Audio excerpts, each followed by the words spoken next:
School Figure TV. Revolutionary salute. Revolutionary salute. Like, share, subscribe. Welcome to the House of Revolution. You know I'm your humble host, the Yao Mean of Revolution. And we got a World War III alert. Russian Putin warns Trump. World War III is your choice. Before we get into that, be sure to wipe your feet. That means hit the like button. You in the House of Revolution. Like, share, subscribe, support the platform, y'all. Let's not be distracted by Trump commuting Larry Hoover sentence. That's great news. But we want to survive. We want to live. Don't play with Russia. All right. Well, something big is happening in Russia as President Putin is pulling off his gloves. Meanwhile, President Trump doesn't seem to know what's going on here, making really like odd threats. I mean, like some advisors are keeping information from President Trump in an effort to like ramp up the NATO war effort against Russia, because that's the way that I see it. But maybe there's something else going on here. And he just posted this a few hours ago on Truth Social. What Vladimir Putin doesn't realize is if it weren't for me, lots of really bad things would have already happened to Russia. And I mean really bad. He's playing with fire. Yeah, and Russia, Putin and his top leadership have replied to that and said, yeah, World War III type back. While you talk your ass off. World War III, and they won't be defeated. Your oceans won't protect you. So bad for who?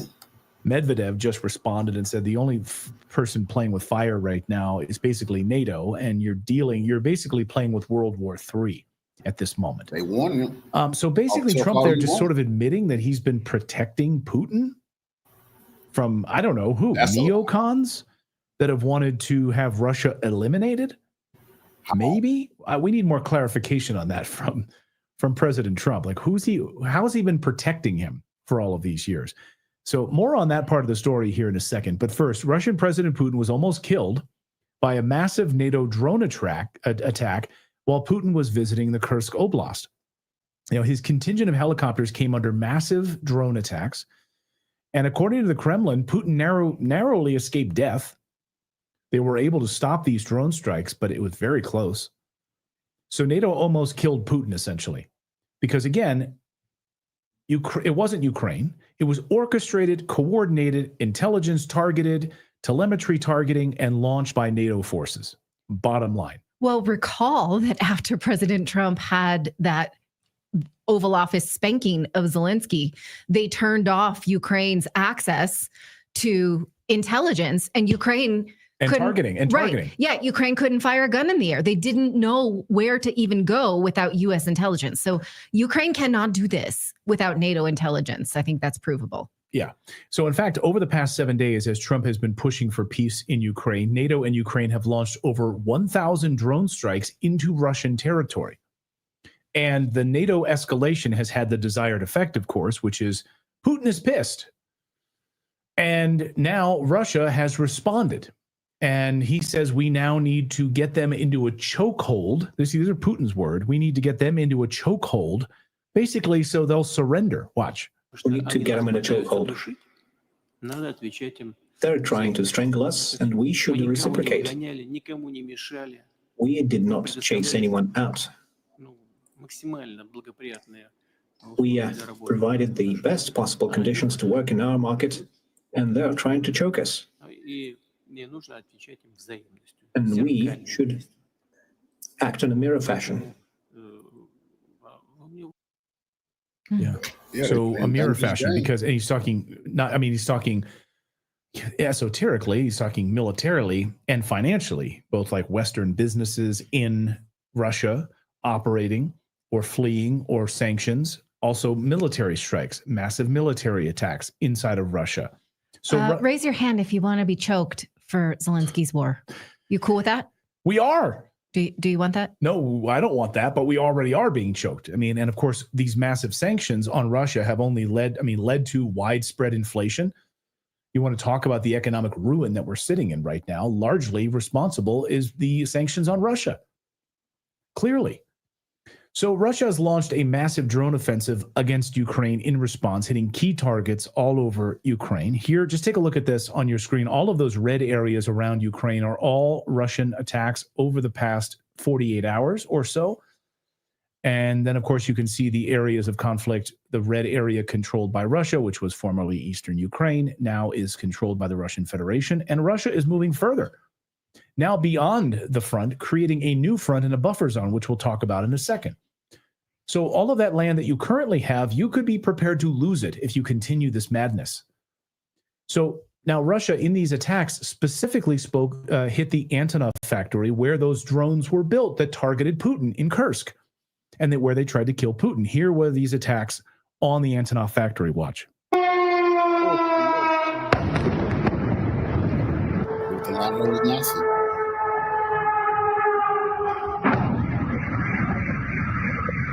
A lot of NATO died that night. That's why Trump is so pissed.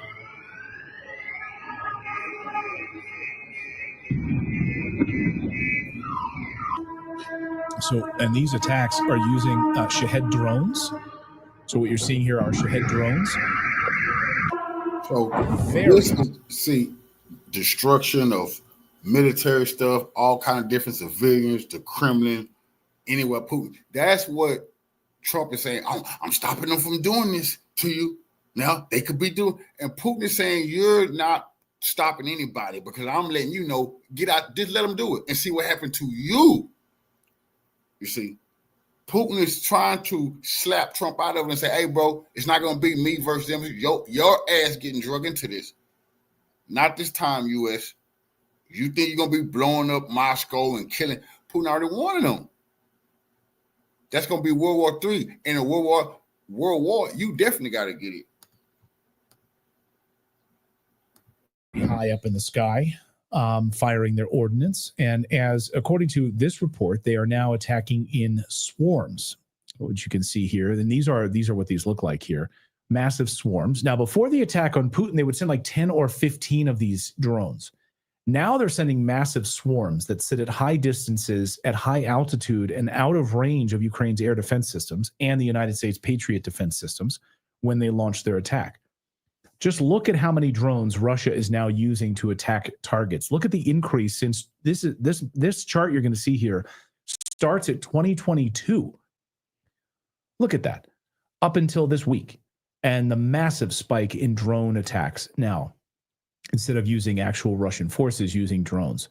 As 404 reports, the U.S. is using SHORADs. Here's a SHORAD, short-range air defense system, to try and stop them, which is great for shooting down things like, things you can see, like helicopters or other low-flying aircraft. That's laughable. And as he describes it, SHORAD, it's a joke and a bad one because they're not able to hit these drones. And as Moon of Alabama reports, Russia also took out some Patriot missile batteries over the weekend in the past 48 hours. Wow. And meanwhile, Russia is currently launching. We're in the middle of it. As we're speaking right now, within the past hour, Russia has doubled down on these attacks inside of Ukraine. So this is not like something that happened 48 hours ago and it's over. It's happening right now as we speak. Here is Moon of Alabama's report. Ukraine has reportedly 8 Patriot missile systems, which cover the capital of Kiev.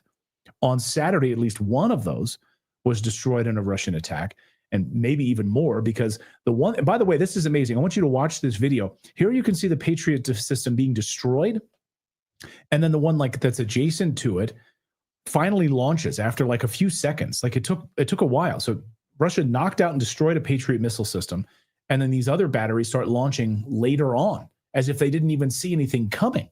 Take a look. So here you can see on the right side of your screen there, strike on a Patriot missile system, according to these reports. And then seconds go by. Finally, these air defense systems try to target some of these drones in the sky.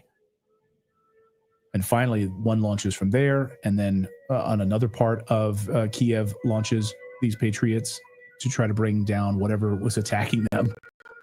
It's like hitting ghosts at this point. And basically, NATO can't do anything to stop them. Now, I just looked at my notes for a second. No, that's not what they were doing. That's called use it or lose it. That's what they were doing. They're like, oh, shit, fire the missiles, or the missiles gonna blow up with the Patriot system, because Russia was hunting the Patriot system. They didn't want to blow up with those goddamn missiles. December of 2022, President Biden announced that the U.S. would send Patriot missiles after much deliberation, had never sent anything that advanced before, really hemmed and hawed, did not want to escalate with Russia, and then decided to open the checkbook and send the Patriot missiles. So these are the things that we were originally told we would not send. Then we decided to capitulate and send at great expense to us, only for this to be the fate. I just think it's worth rewinding the clock about how we reported on this 3 years ago. But first, we want to tell you about our show sponsors over at Bunker, because you know the internet is a jungle and all of us should constantly be worried about cybercrime. There's no police to call. You're kind of chat says Clayton, 3 systems gone is the chatter right now. I haven't confirmed that, but thank you for that. Again, and I was being conservative, so you might be right. When I saw just one of these Patriot systems was destroyed, I sort of said, really? One? Just one? So 3 is what they're saying now. 3 of the 8 that they have remaining. And by the way, there's no more going to them. And the ATACMs that we said, they're gone. Like, we're not sending any more at this stage. Well, Marco Rubio over the weekend says, well, we'll sell them to you. How does he expect to be paid back? We'll send them to Israel for free, but to Ukraine, we're not sending any more of these things. And the way that a lot of course, we've covered this for years here on the show, but a way that a lot of these, Raytheon, Lockheed Martin, et cetera, were excited to have a lot of their old mothballed systems in the United States dusted off and sent to Ukraine. Like, a lot of these things didn't even work. A lot of these things were so out of date, were collecting dust essentially, and didn't work. And so they were able to clean out their closets and then go to Congress and get billions of dollars more back from Congress in order to start making new things. Maybe we'll send them to you. Maybe we won't. We'll just keep them here in the United States. But here, you can have all of our old stuff and then also pay us back for it later. So anyway, I mentioned this. So basically, NATO is not able to stop them from anything at this point. NATO has lost, but they're continuing to provoke the bear. Makes absolutely no sense. Russia responding now, creating a new front, expanding its Ukraine up to build a military buffer zone. Putin's buffer zone aims to create space both literally and politically from Ukraine's firepower, being able to attack inside of Russia. So the land that you could walk away with, or lose right now in peace talks, you're going to continue to lose land. I mean, we're talking Odessa. You're going to become a landlocked country. Zelensky desperately wants to continue this war because he knows that once this war ends, just like in Israel, Netanyahu out of power. Putin is not waiting around for peace talks, though. It seems that he's done being provoked and attacked by NATO, so his forces are now pushing further into Ukraine. These are also ads being reshared on social media. Again, Russian ads telling Ukraine to surrender or lose your life. Remember this? They're now popping back up again. Ukrainian soldier. Ось він, твій контрнаступ. Ти вважав, що у тебе багато шансів зберегти життя. Але ти не захотів тікати з країни у жіночій сукні. Мамі не вистачило грошей, щоб дати хабара. А батькові не допомогли старі зв'язки. Ти намагався сховатися, але їм треба м'ясо. Бо леопарда їм жаль. І своїх дітей їм жаль. А тебе – ні.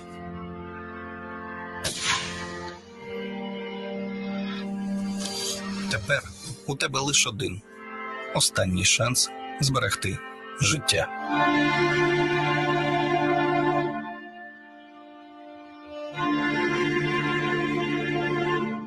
So who's left at this point? I mean, who's left at this point? But to me, the hardest part of the story is President Trump's response to all of this when he was asked about the attacks inside Ukraine, the large-scale attacks inside of Ukraine. He said Putin had gone crazy and he didn't understand what he was doing. Watch. So what the hell happened to Putin? I've known him a long time. Always gotten along with him. He's killing a lot of people. I don't know what's wrong with him. What the hell happened? What the hell happened? Did Putin go crazy? Decided one afternoon that he'd like to destroy a drone factory? The very same drone factory responsible for the drones that were just sent to try to assassinate him inside of Russia. It's just a random thought. He's gone crazy. Shame on Putin. Or did NATO just try to kill him? You know, and that's exactly what happened. So when Trump was pressed on this by reporters, he didn't seem to know what they were talking about. He didn't know that Putin had been nearly assassinated. So were advisors kept back from Trump and weren't able to tell him the truth of this? Watch. Can I follow up on that? A Russian commander reportedly said that Putin was almost caught in the middle of a drone attack from Ukraine. So do you have any? I haven't heard that, but maybe that would be a reason. I don't know, but I have not heard that. That's a lot. See, plausibility of denial. You think Trump? I mean, that's why Putin. That's why Putin laughing at him too. Like, oh, you want to play these games? You're not on my level, but you want to play these games? Putin try to get you some credibility. Now here you is, you CIA, MI6, Mossad, Zelensky and Nazi. They're trying to assassinate this man. I hadn't heard about that. Well, you just stepped down as the president of the United States if you didn't know that the president of Russia was almost assassinated because we could all got killed behind that. And you didn't know? What the hell are you doing? Come on now. Putin shrugged that off, and he getting busy over there, blowing everything up. He's going to conquer everything. But he sent you a little warning. Mind your business or World War III going to happen. That means you're going to have to send your troops. No more talking shit on Fox News. That, man, please. We passed that. Why? Why have I heard that? And you haven't heard that? Yeah, like we all knew that. It was kind of obvious kind of immediately. So people in the chat are like, wait a minute, Trump didn't even know about the drone attack? No. He's lying. And even Alex Jones just published a video, I think last night or whatever, saying he's like, it seems like, I don't know, there's some people keeping this information from Trump. He didn't know that there was a massive assassination attempt on Putin's life, and it was coordinated with NATO telemetry and targeting. So to me, this is the real story here. Not that Putin responded and hit a few drone factories, destroyed these drone factories, destroyed some Patriot systems. Trump would rather Putin think that he knew than to think that he didn't know. Because if you're the U.S. president and you didn't know that your people just try to assassinate me, oh, hey, what can I do? I got to save me and my people. I can't worry about you because you're not in control of shit. You can't stop shit. See? So I don't know if Trump want to take that stance. Oh, I didn't know nothing. Oh, really? Well, we really in danger. We need to get rid of y'all then. Systems and is ramping up a massive attack right now and is moving a front to provide more of a buffer zone to Russia like that. Yeah, we knew that was going to come, and peace talks would crumble as a result. But the real story here is that NATO, somebody's like undermining him. He's not one to like lie. He stood there. He's like, I didn't hear that. Most people, he definitely lied. I think the mark of people when I think it's very telling. Like if you're ever in a conversation with someone and someone's like, hey, have you ever read the book or have you ever heard this fact about this thing? For someone to say, no, I've never heard that, or I never knew that. Mm-hmm. Like, and Trump stood there. He's like, I didn't hear that. I didn't know that. Bro, listen. If somebody tried to assassinate Xi Jinping or the North Korean leader or especially Putin at this time right now, when the world on edge, they immediately tell the U.S. president. They might even move him to a bunker because that could be an escalation in the war. Putin's almost assassinated. Russia could escalate and start attacking the U.S. It's impossible that Putin was almost assassinated and he didn't know. Bullshit, he didn't know. Now, if he think he's going to save some face with Putin lying on TV, man, come on, you crazy. If he wanted to appear like high and mighty, he'd be like, yeah, I knew all about that, but I don't think that's the reason why he had made that attack. I mean, so you're saying he's showing humility and also letting us know that he's not being properly briefed. Yeah, I mean, there are a number of people saying, I don't know who his Ukrainian advisors are around him right now, but someone's hiding something from Trump. Because I didn't see, by the way, I don't know. I mean, if he's watching Fox News or something, I don't know if he's watching the mainstream media, if they're reporting on the truth of what happened here. Because the mainstream media desperately wants Russia to collapse. They desperately want neocons to have their way and move towards full-scale war, a NATO war with Russia. That's what they want. That's what they've been preparing us for a long time. So, I mean, and many are wondering, like, why doesn't Putin just launch a massive, devastating attack of Ukraine? Well, he's never done that. He never responds the way CNN or Fox News would like. He's much more reserved, even if it was an attack on his life. He targeted a drone factory specifically. Doug McGregor pointed this out. Colonel McGregor said, Putin has taken a position that all I really have to do is be patient and continue to advance. He has the absolute support of his population. Russia is very cohesive, the complete opposite of the West right now.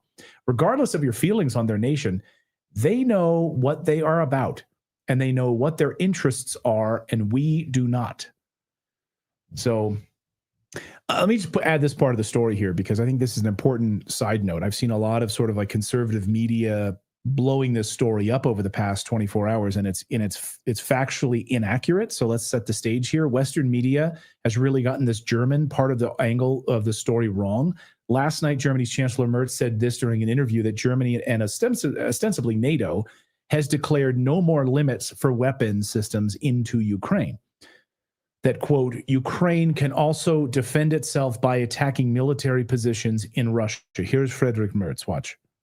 Es gibt keinerlei Reichweitenbeschränkungen mehr für Waffen, die an die Ukraine geliefert worden sind, weder von den Briten noch von den Franzosen noch von uns, von den Amerikanern auch nicht. Das heißt also, die Ukraine kann sich jetzt auch verteidigen, indem sie zum Beispiel militärische Stellungen in Russland angreift. Das konnte sie bis vor einiger Zeit. The media ran with that story over the past few hours, even though it was already the position of NATO powers months ago. Here is the Financial Times. Germany's Merz backs Ukraine's long-range missile strikes on Russia. Here's Euronews. Western allies lift Ukraine's restrictions on long-range weapons, says Merz. Well, that's just ignorant reporting, because as Moon of Alabama pointed out, this is all fake news. As we reported here months ago, Biden had already lifted these sanctions and restrictions. And there's nothing new about what's going on here at all. He was just like reiterating basically what Joe Biden said months ago, that Ukraine has carte blanche to use long-range weapons and attack inside of Russia in an effort to increase the war, basically. But the Western media, of course, would love nothing more than an escalation of this. So for them to run headlines like Germany is escalating war against Russia by pulling off the limiters and governors and allowing no restrictions on long-range weapons inside of Russia. It's fake news, because Biden had already done that months ago before he left office. The media audience may have forgotten it, but probably Russia has not.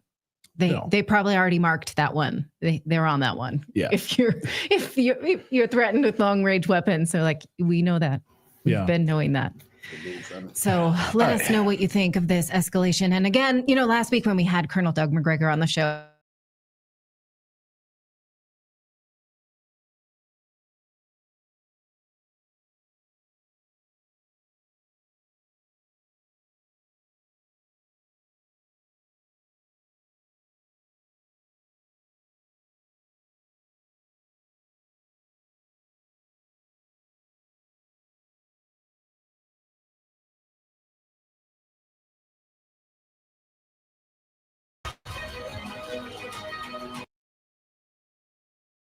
risk-free. Colonel, I do want to spend some time discussing with you the likely fate of Ukraine as a country. But before that, a few questions about Israel. Is the Israeli threat to bomb Iranian nuclear sites while the U.S. and Iran are negotiating in Rome over this enrichment and other uranium enrichment and other related issues, a realistic threat?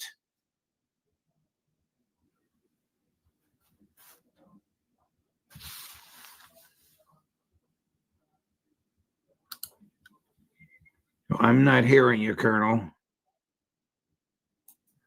I would say that the threat is indisputably real. How realistic is the operation in terms of expectation? That's another matter, but I think it's very real. I think that President Netanyahu says what he means and does what he says. And what kind of an impact is this going to have on the negotiations? What kind of a thumbing of the nose is this to President Trump and his negotiators?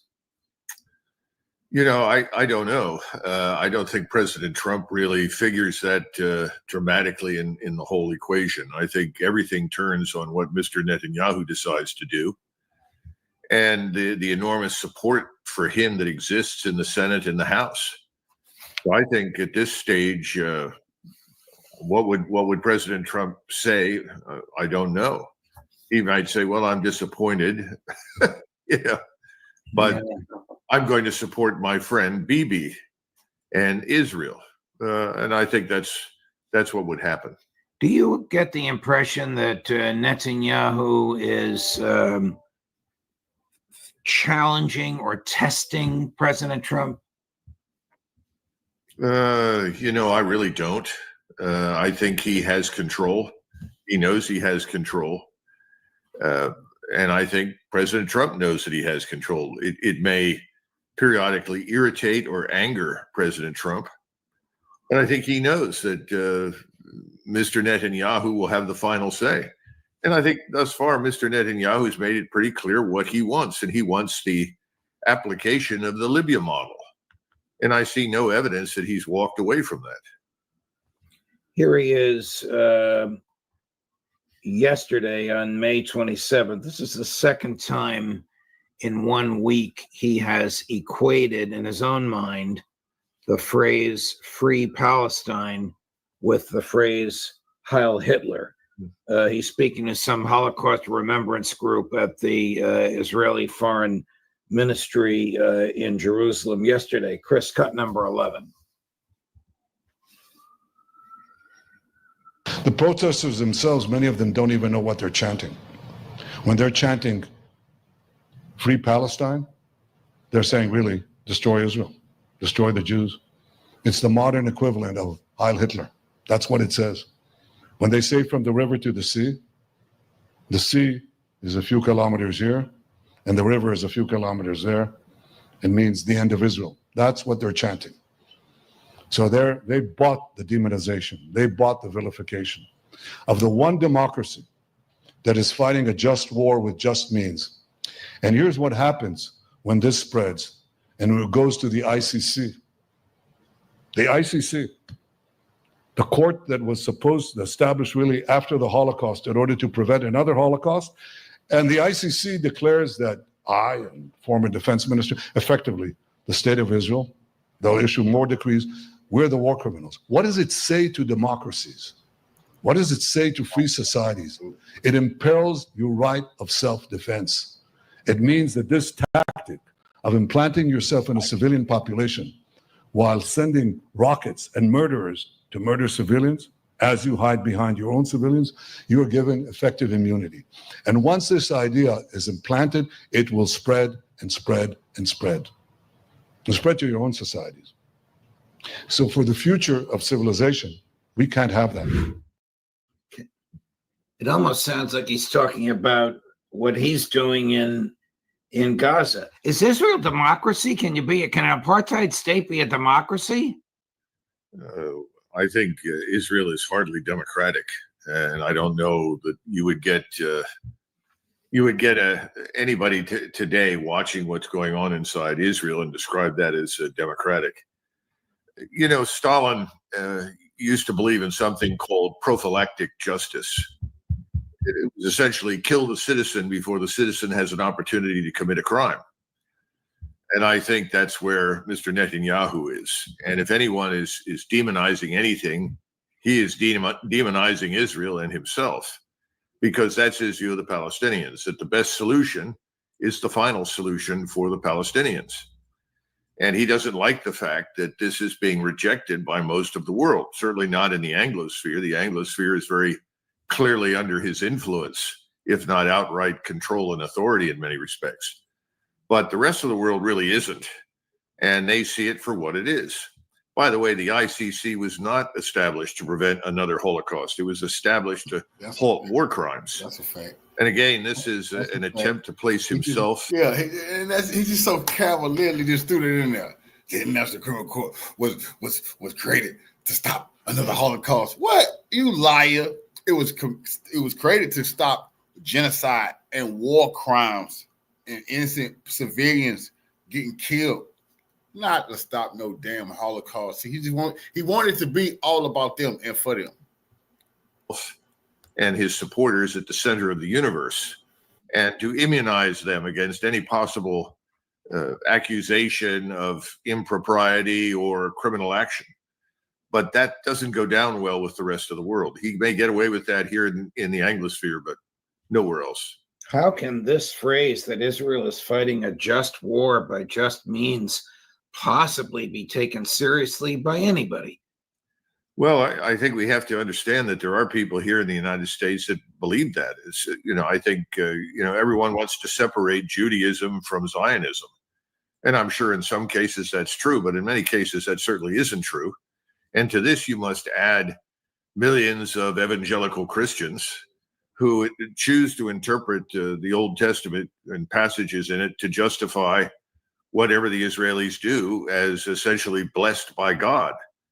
How God in their minds would bless mass murder and expulsion from people's homes and land is beyond my imagination. I don't see anything Christian in it, but nevertheless, they're there. So we have to accept the fact that, yes, some of what he says truly resonates here in the Anglosphere. I didn't know this, but apparently Cindy McCain, the wife of the late Senator John McCain, this is no reflection on Senator McCain's political and military views, is very active in the efforts to bring humanitarian relief to the Gazans. And she was asked about this on one of the talk shows on Sunday. Here she is saying there's no evidence of Hamas looting. These people are so starving, the minute the trucks arrive, they rush to grab whatever they can. Cut number 6, Chris. Your organization announced at least 15 of your trucks were looted when they entered southern Gaza en route to bakeries. Israel has consistently said that the looting is being carried out by Hamas. Have you seen evidence that it is Hamas stealing the food? No, not at all. Not in this round. Listen, these people are desperate, and they see a World Food Program truck coming in, and they run for it. This doesn't have anything to do with Hamas or any kind of organized crime or anything. It has simply to do with the fact these people are starving to death. And so we will continue to go in. We will continue to go in with food and the kinds of supplies that we need to help the bakeries operate and make sure that we can continue to do that and hopefully be able to do more of it. But again, we can't do this unless the world community puts pressure on this. We can't be allowed to sit back and watch these people starve to death with no outside diplomatic influence to help us. Obviously, her humanitarian instincts should be applauded, but from what you've said and what we've seen, it doesn't appear that any amount of pressure, except a phone call from Donald Trump, will stop the Israelis from their determination to slaughter the Palestinians either by bombs or guns or starvation. Well, frankly, I don't think a phone call from Donald Trump would stop it because, as I said before, this is largely out of his hands. I think he's in a position from which he cannot easily escape, where the power to decide what we will do really rests with the enormous power and influence that Mr. Netanyahu exerts inside the United States through the media, through his agents, the donor class, and ultimately in Washington itself with the Senate and the House. I mean, all one has to do is look over the last few days at photographs of I think it was the director of Homeland Security, Kristi Noem, praying at the Wailing Wall in Jerusalem. More recently, Governor Abbott from Texas. And you have to ask yourself, well, these people are obviously not Jewish. What are they doing there? And they're not the first ones by any means. Large numbers of members of this administration have trooped over there. We've had other governors go there to sign bills into law that essentially transform Jews into a protected class inside the United States. And again, as I've said before, and if I were in that position, I would not want to be transformed into a protected class in America, no matter what I was. But nevertheless, these things are real. You know, you talk about moral authority, and I am glad that she's speaking out, and that's a very good thing. But there's there was an example of something similar when Napoleon Bonaparte was approached by one of his staff officers and said, the Pope in Rome is not going to like this and he won't approve it. And the answer from Napoleon was, how many battalions has the Pope got? Well, I think today it's no longer a question of how many battalions anybody has. It's a question of how much money they have. And enormous quantities of money are backing this policy and ensuring that it will be carried out in Israel. And that is the policy of ruthless expulsion and elimination of Palestinians from Israel. I know we usually don't discuss American domestic politics, but I have to ask you this. It sounds as though your view is, if Donald Trump called up Netanyahu and said, the gravy train is over, the cargo planes are stopping today, the ones that are in midair are coming back until you stop the slaughter in Gaza. His hands are tied. He wouldn't get away with it. There'd be some catastrophic political response. Yeah, absolutely. And look, we've already seen evidence for this in Ukraine. What did President Trump say before he was elected? What were the views that he expressed? What did he say he was determined to do? What has he done? What is the outcome? He's done a 180-degree turn. And I see no evidence that this is necessarily something that he suddenly decided on. I think he's frankly given up or capitulated to the powers that reside in what some people like to call the deep state. I just call it the ruling political class and their donors.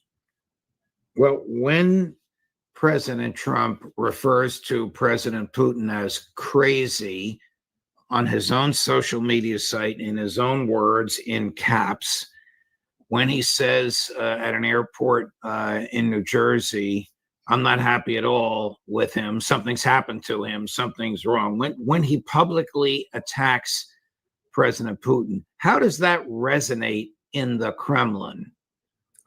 Well, I can tell you that he's destroyed whatever credibility he had.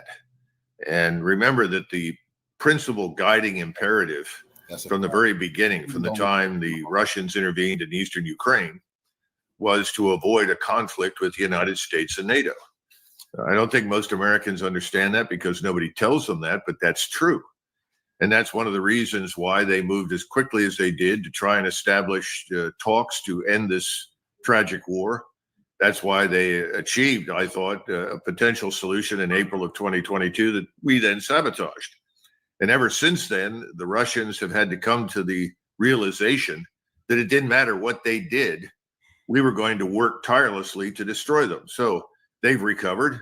They are now certainly the leading ground military power in the world today. I don't think there is an army anywhere that could stand up to them.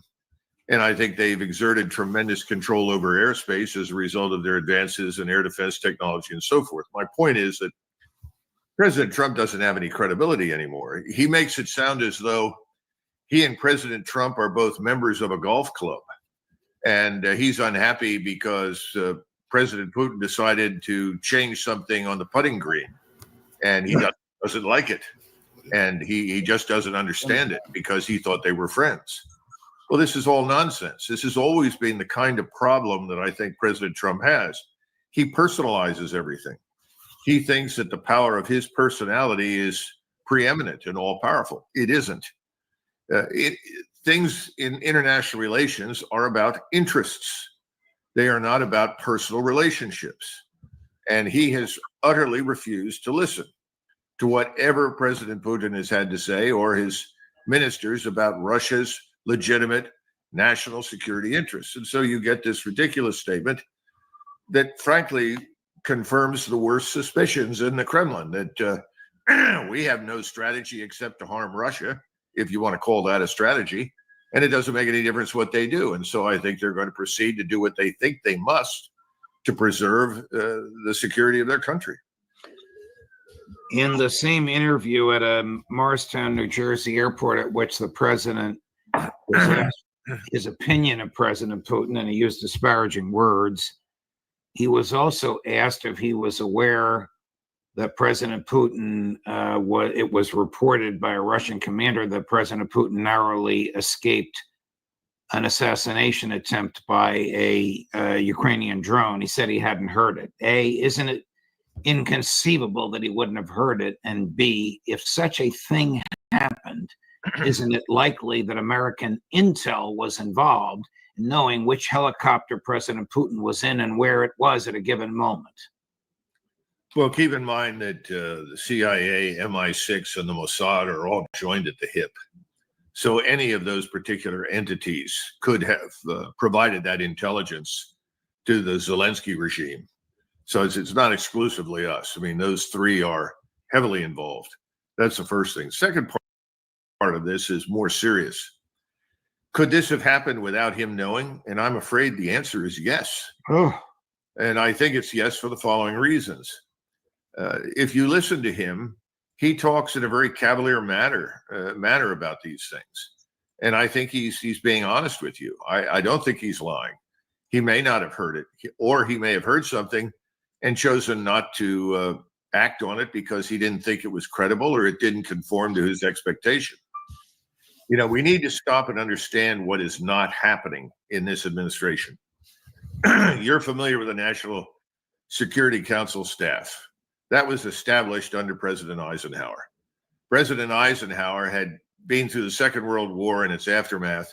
He was a big believer in the criticality of having very competent analysts on your staff, people that could analyze, understand, evaluate, and review material, and then present to the president for his own consumption their assessment.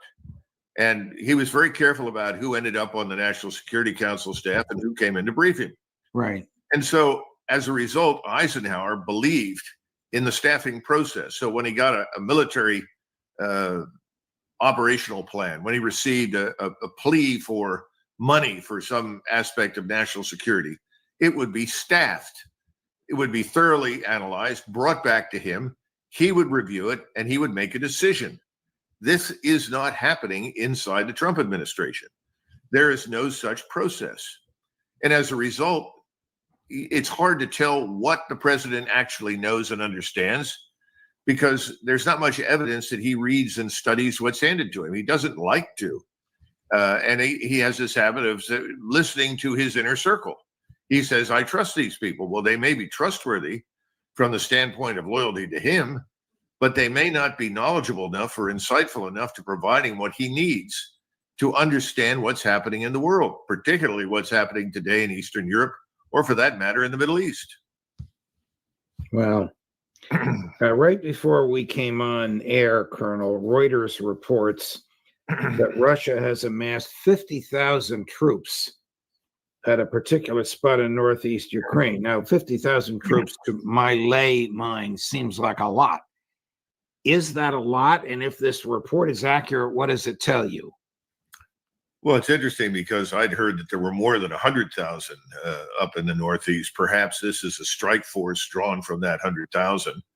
And there's an intention to strike across to Kiev. I don't know. I mean, we just don't know. And again, when you look at military operations that are being conducted, going back to this idea that, first of all, whatever the Russians did, President Putin wanted to make sure that nothing alarmed the West. And someone asked me recently, why didn't the Russians destroy all the bridges across the Dnieper River? And I said, well, they probably wanted to retain some for future offensive operations, potentially. Didn't want to foreclose that option.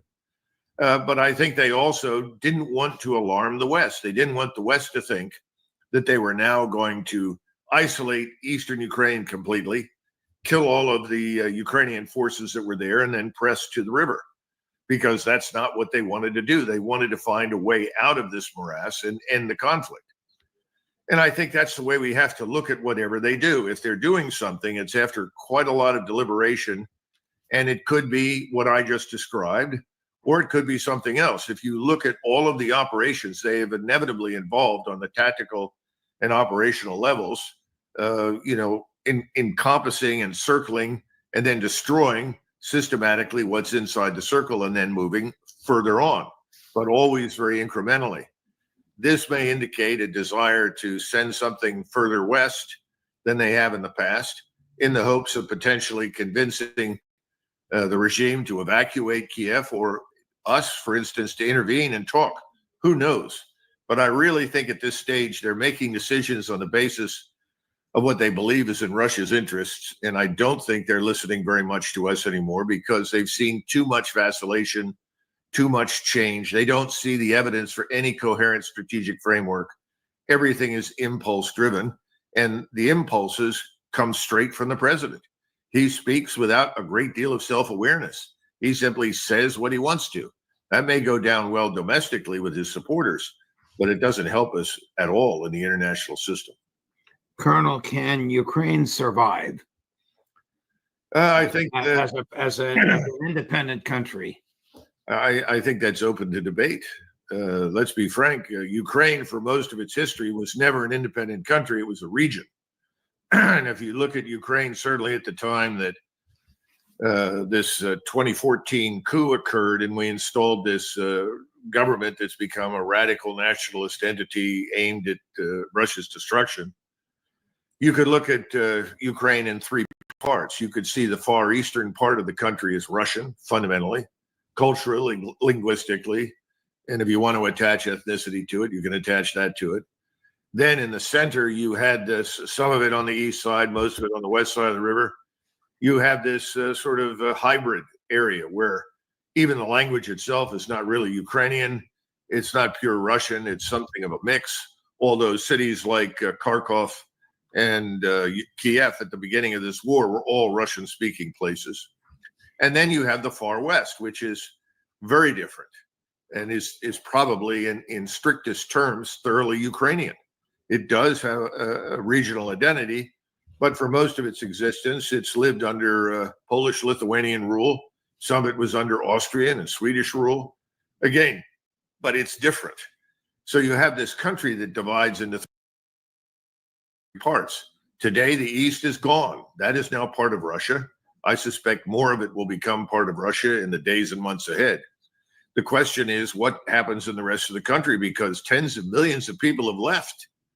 And most of the Ukrainians on their way out were asked, when will you come back? And virtually all of them that were asked at the border in Poland, where my sources are, said, we're not going back. We have no intention of ever going back. So under those circumstances, the question is, can Ukraine independently as a sovereign state emerge from this and go on into the future as a viable entity? I suppose some rump form of it might, but not all of it by any stretch of the imagination.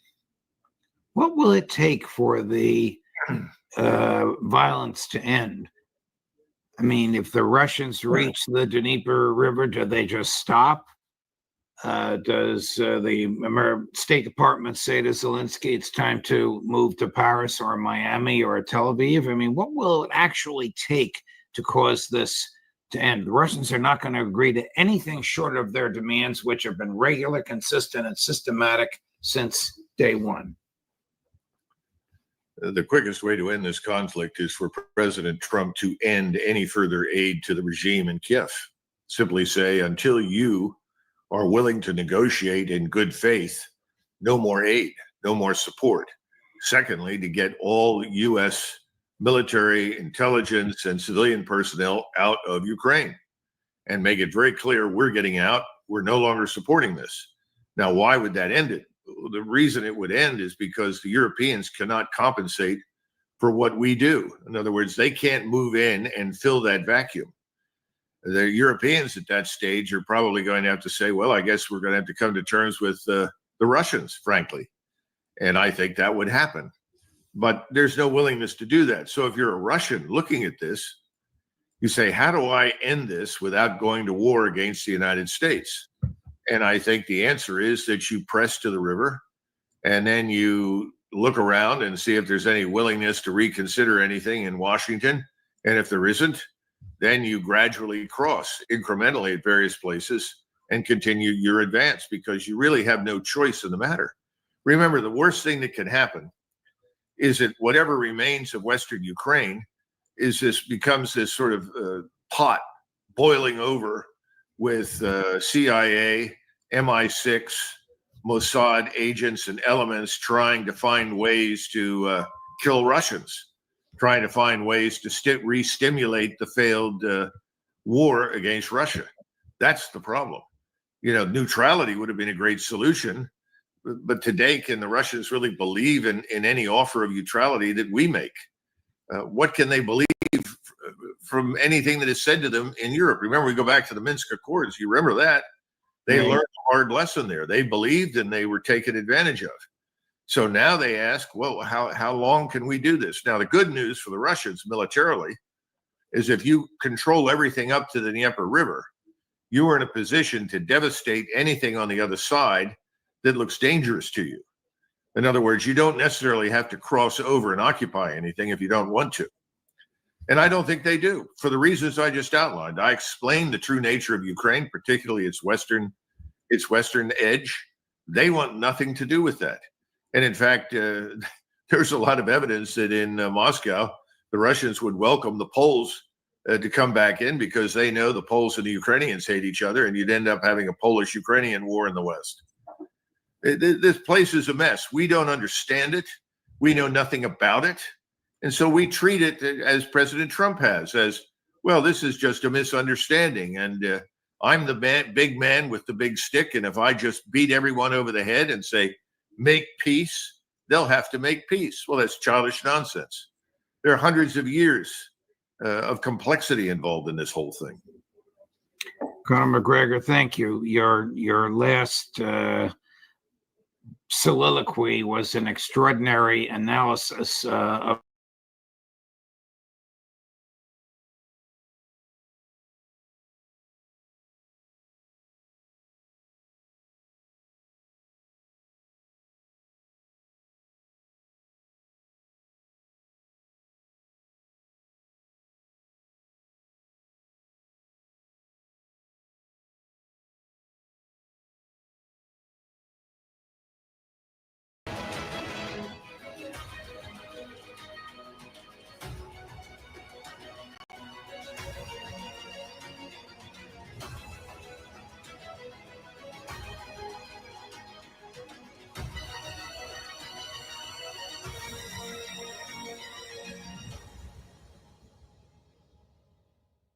Hi, everyone. Judge Andrew Napolitano here for Judging Freedom. Today is Tuesday, May 27th, 2025. Scott Ritter will be here with us in just a moment. Scott Ritter, thank you and welcome here, my friend. Why is Donald Trump threatening Vladimir Putin? I mean, if you could ascertain what's going on between the left and right ear of Donald Trump and how whatever passes for a brain works, especially when it comes to Russia, you deserve, some sort of Nobel Prize. He makes no sense. I mean, it's very difficult. Normally, when you're asked to do an analysis of somebody, you look at patterns over time. You look at continuity of argument. You look at the sources that they rely upon. And then you can maybe reverse engineer, thought patterns. Where priorities are, et cetera. With Trump, it seems to be a knee-jerk reaction every time he opens his mouth. And it's based upon ignorance. I mean, we saw this in the same interview where he calls out Vladimir Putin for striking Ukraine and calling Putin crazy for sending missiles in. And the follow-on question where he was informed that the Ukrainians tried to assassinate Vladimir Putin using a drone strike that had to have been facilitated with Western intelligence, more than likely some American intelligence. He said, I didn't know this. Now, this is problematic in the extreme on a number of levels, because if American intelligence or the intelligence of our allies was being used to facilitate a Ukrainian assassination attempt against the commander-in-chief of a nuclear-armed power, whom, if he died, would use these nuclear weapons preemptively under the assumption that this attack was being, ordered by nuclear-armed opponents who were seeking to weaken and destabilize it's insanity that he didn't know about this. So who's briefing him? Is he accepting the briefings? And Why does he not understand also that in the same context of the Russian strikes, we have to talk about over 2,500 Ukrainian drone strikes hitting Russia during this period of time, half of which hit purely civilian targets. You know, the Russians have exclusively hit military targets. It's easily demonstrable. Any civilian destruction taking place is done by Ukrainian air defense, which if you study the issue as I have, you understand that they don't employ air defense the way it's supposed to be, radar guided, etc., because the Russians would then destroy their radar sites. And so there's a lot of artificial cueing, launching missiles without any guidance and then trying to redirect at the end. And they lose control of these missiles and they end up hitting civilian targets, civilian houses. The almost exclusively the damage done to Ukrainian civilian targets is done by Ukrainian surface-to-air missiles that have gone off track. But the Russians are simply retaliating for the Ukrainian actions. And why Trump doesn't understand it, why he doesn't understand that his words are destabilizing. I mean, if some people have said that he is reconsidering the lifting of restrictions on range limitations. Does he not know what he knew when he made a statement that rejected the Biden era lifting of this, where he said this could lead to World War III? I'm sure he was briefed on, because at that time he showed that he understood what the Russian nuclear doctrine was, that if weapons of a certain range strike certain targets inside Russia, this constitutes a strategic attack that must be interpreted as an attack on Russia's nuclear command and control, and therefore Russia has every right to respond using nuclear weapons or retaliate preemptively using nuclear weapons. Trump understood this in December when he spoke out against his policy. Now he's just arbitrarily, because he's ignorantly saying, I disagree with Putin. Putin's crazy. Therefore, I'm going to talk about lifting restrictions. He's taken us right back to the scenario that existed in the fall of 2024, where we were on the path of a nuclear war with Russia. This is a very dangerous man right now, Donald Trump. Here's the interview. It's not very long. At the Morristown airport as he was about to fly from New Jersey back to the White House on Sunday. Chris, cut number 3.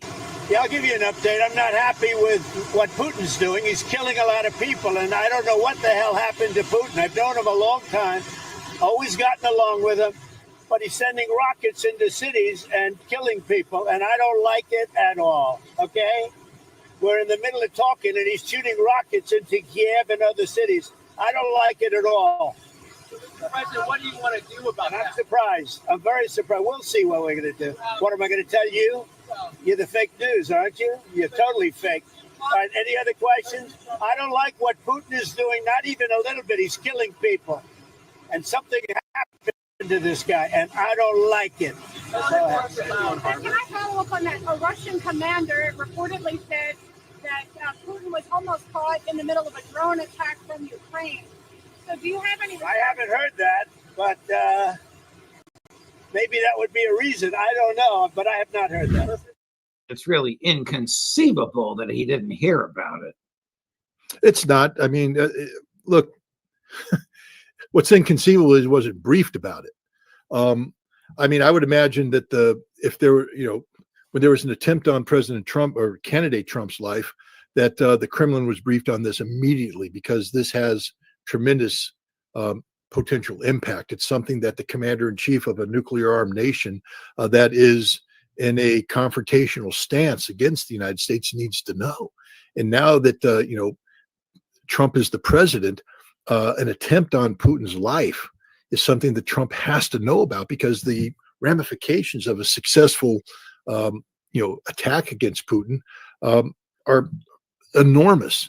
But this is a man who has allowed his ego. I mean, I'm not happy about. What aren't you happy about, Mr. President? You can't even articulate why you're not. He's killing people. The number of Ukrainians killed by Russian strikes are minimal. The number of Ukrainians killed because of Ukrainian air defense is where most of the casualties come from. But you'd know that if you were well briefed, Mr. President. Who's briefing the president? And again, it comes down to something I've said before. The president seems to be a prisoner of the last person to whisper sweet nothings in his ear before he goes to bed at night, or the first person to whisper in his ear when he wakes up in the morning. And unfortunately, with Steve Witkoff out, trying to resolve the Hamas ceasefire issues or negotiate a nuclear deal with Iran, the person that's whispering in his ear is either going to be Keith Kellogg or Marco Rubio. And this is not a good thing, because the prejudices that are contained in Trump's initial response are the prejudices that are found in the advice that is being publicly promulgated by both Kellogg and Rubio. How do you think the Kremlin reacts to absurd statements like the one we just watched and a full screen, which I can put up in a moment, in which he calls President Putin crazy, C-R-A-Z-Y in caps? How does the Kremlin react to that? Is it, oh, there he is again, or this guy's dangerous, or we can't trust a word out of his mouth?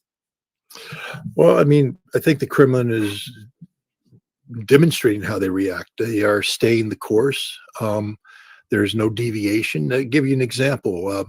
Trump, in one of his earlier posts, said, "You got to fire Medinsky. He's not useful." And Lavrov came out and said, Medinsky was appointed by the president of Ukraine and president of Russia, and only the president of Russia gets to make this decision, no one else. And the president's happy with Medinsky. So yeah, no, he's staying on. The Russians don't care what Trump says. They're going to continue to leave the door open for dialogue. But they say, it's good that we're talking, but they are dismissive of what Trump says. They don't care. It doesn't register. You think tonight there's not going to be another massive barrage of Russian missiles and drones against Ukraine? Of course there is. This is a sustained air campaign designed to achieve a specific result. And if you listen to what the Russians have also said, when Merz of Germany talked about,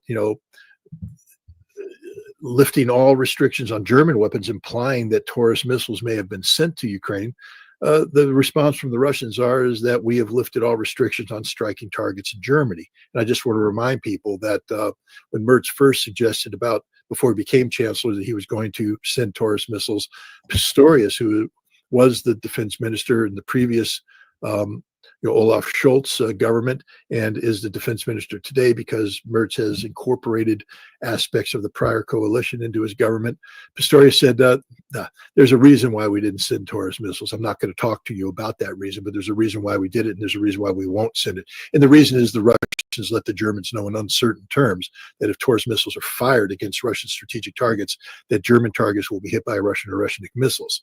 And the Germans know this. And so the Russians basically went public now, and look how quickly the Germans backtrack. The deputy chancellors come out and say, that's not what we're doing at all. And even Merz had to come out and say, oh, I'm not talking about today. I'm talking about, Biden's previous discussion. But no, we're not doing that. The Russians aren't going to bend to anybody, let alone Donald Trump. I, again, remind people, Trump has not reversed the policies of the Biden administration and his policies beforehand when he was first president, and the policies of Obama prior to that. The strategic defeat of Russia, seeking to bring down Russia from within by creating economic stresses, social stresses, political stresses, military stresses, has been the policy of the United States for many decades now. And Trump hasn't reversed that policy, so that still is the policy of the United States.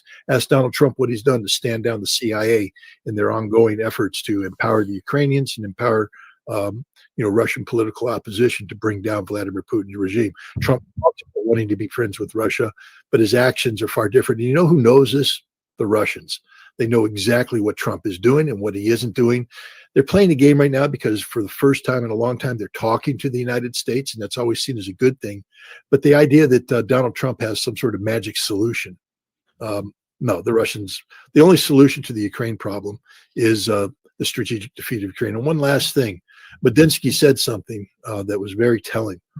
And speaking to Yermak, who is, I believe the head of the Ukrainian delegation, Yermak said to him, you Russians are lucky. You only have one boss, meaning Vladimir Putin. He said, we have three bosses. Now, this is, a senior advisor to the president of Ukraine, acknowledging that Ukraine is not a sovereign state, that Ukraine doesn't call the shots, that the shots are being called by others. Three bosses. One of those bosses is the United States of America, which means that Donald Trump is disingenuous in the extreme when he's talking about we want this, we want that, we want peace, we want a discussion. The United States has a vested interest, and that vested interest is directing Ukraine to do certain things to put pressure on Russia. And the Russians know this as well. Here's the full screen, which is the Truth Social that Trump posted.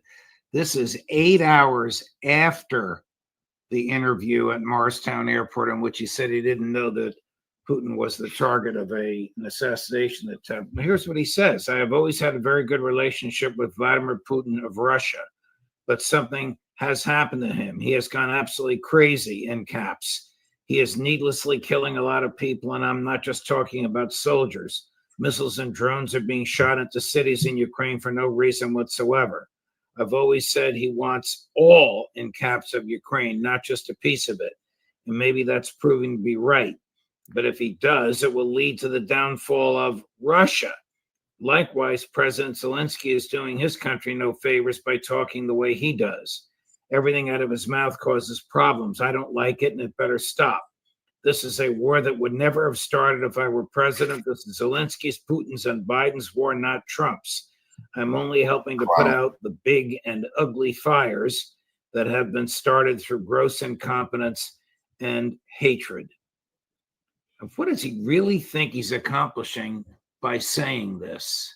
Particularly the first part, calling the Vladimir Putin of Russia as if there's another Vladimir Putin, calling him crazy, accusing him of attacking civilians, forgetting that he himself attacked civilians last month in Yemen. No, I mean, again, either Trump is just fundamentally stupid or he is a habitual liar. Because Donald Trump knows the following. In 2019, when he was president of the United States, in 2017, when he became president, he signed off on programs that had the United States military working with NATO to arm, train, and equip Ukrainian military forces for the sole purpose of preparing to fight a war against Russia. He knew this. In 2019, Zelensky, the president whom he was in communication with, was saying that I am going to go to war in the Donbass to liberate the Donbass. War is my policy. And the president of the United States did nothing to dissuade him. Why? Because under Donald Trump, the CIA built 20 bases inside Ukraine for the purpose of facilitating covert operations against the Russians. Under Donald Trump, this happened. So the idea that this isn't Donald Trump's war is an absolute lie. Donald Trump is one of the people that actually advanced the policy objectives to use Ukraine as a proxy against Russia to weaken Vladimir Putin's government and to bring it down. Biden just happened to be the president when this plan came into fruition, but it was Donald Trump's plan. Donald Trump made this happen. He knows this, so he's a liar.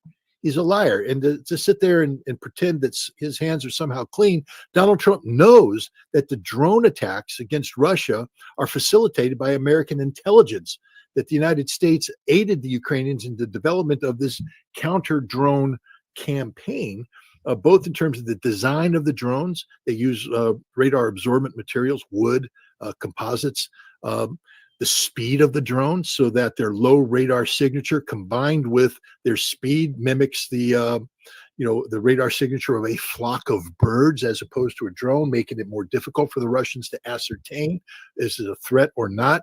And then splitting the seams of the Russian air defense, knowing how the Russians update their air defense, where their radars are, and finding the seams so that the drones split these seams, both in terms of direction but also height. All of this translates into a very sophisticated drone campaign against Russia that could not happen without the United States involvement. Now, either Trump knows about this as his line, or he doesn't know about it, which means his government is totally out of control. But either way, this is conduct unbecoming the commander-in-chief. Now, fortunately, we have Vladimir Putin, who doesn't care at all what Donald Trump says. I mean, he'll pay attention to it, but it's not going to influence at all the policies of Russia. And he thinks he's going to bring down Russia. Hey, news flash, Mr. President. The Swedish king thought that back before the Battle of Poltava.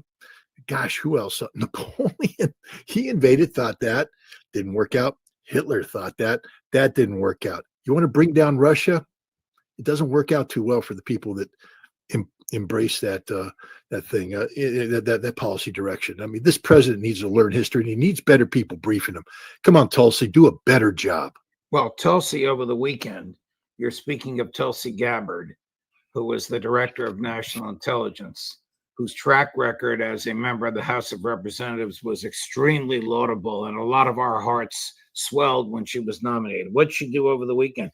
She announced a central location for all surveillance entities in the federal government. There are 17 or 18 of them to download warrantless surveillance. She is making it easier for American spies to spy on us, the same mentality that spied on Mr. Donald Trump in 2015, candidate Donald Trump in 2016, and President Donald Trump in 2017. And Citizen Scott Ritter throughout that entire period. That we know also. I forgot about that. Forgive me. Tulsi will someday hopefully be called before an appropriate congressional body and asked to explain this. We know that before she was being considered for director of national intelligence, she articulated, I guess, against the 702 surveillance programs, calling them unconstitutional. And then when she met with various members of Congress in order to get their support, she reversed track and basically said that this continued warrantless surveillance of Americans was needed, and she wouldn't oppose it. She wouldn't seek to reverse it. And apparently she's acting on that, seeking to consolidate and expand and streamline the ability of the United States government to carry out warrantless surveillance of American citizens, which is unconstitutional in the extreme. Switching gears before we finish, Netanyahu continues his murders and death by starvation. What's to stop him? Not Trump. Trump could stop him if he wanted to, but he won't. Well, I'll just say this. I would ask everybody who hasn't seen it to find the video of the little girl in the burning building running. I was a firefighter for over a decade. I understand what radiant heat is and how hot it is and the suffering she must have. Now, she was saved. She's alive today. Her father was badly injured, and the rest of her family, her mother and numerous siblings, were burned to death. But look at that video. And if you can't project your own child in that burning building, how would you feel standing out, seeing that, the horror that you would feel? This is a daily occurrence for the people of Gaza. On a daily basis, the genocidal maniacs that run Israel unleash a military that's armed, equipped, and in some cases directed by intelligence provided by the United States against the civilian population of Gaza. This is genocide in the extreme. It's a policy designed to collectively punish the people for the fact that the Israeli military is incapable of militarily defeating Hamas, and it's a policy that is so detached from the norms and values of humanity that it must be condemned broadly, and yet it's not being, especially by the United States. We instead are enacting laws and procedures domestically to punish people who dare speak out against this. Who knows? Maybe I'll get another knock at the door from my good friends in the Albany field office of the FBI because I dare question the legality and the morality of America's policies when it comes to Israel. We are literally abetting genocide. And we're all guilty of it if we're not all standing up and condemning this. For all Americans who remain silent, your silence empowers Trump. It's just the reality of this. So what can be done? Look, ultimately, Judge, what's going to happen is that the Israelis will defeat themselves. Today, the world is waking up to the fact that Israel is a genocidal state, that its continued existence along the lines that it currently operates is incompatible with basic humanity. And the world is starting to come together and say, we need to stop supporting Israel. We need to block this. And in the United States, more and more voices are being raised. People are recognizing the horrible reality of this genocidal state and the moral complicity of the United States, especially the pro-Zionist lobby that exists in America today, which has a kung fu death grip on the Trump administration through their various cabinet positions. The pro-Israeli crowd will become more and more isolated, and Israel will eventually collapse on the weight of its own crimes. We have an Israel that is economically damaged, I believe fatally so. I don't think Israel is going to be able to recover from the damage that has been done. And as Israel collapses economically, the sustainability of life in Israel becomes difficult. If Hezbollah or Ansarallah continues to fire missiles into Israel, the quality of life diminishes. And I think you're going to start to see the people fleeing Israel. And that's the end of the Zionist enterprise. When people start to say that Israel's not a place that is capable of sustaining meaningful life, that this isn't a place for families to be raised, and they start looking elsewhere in the world, that means that the underlying argument of the need of a Jewish homeland has been eliminated. And I think that will be the end of Israel. But unfortunately, this could take months, if not years.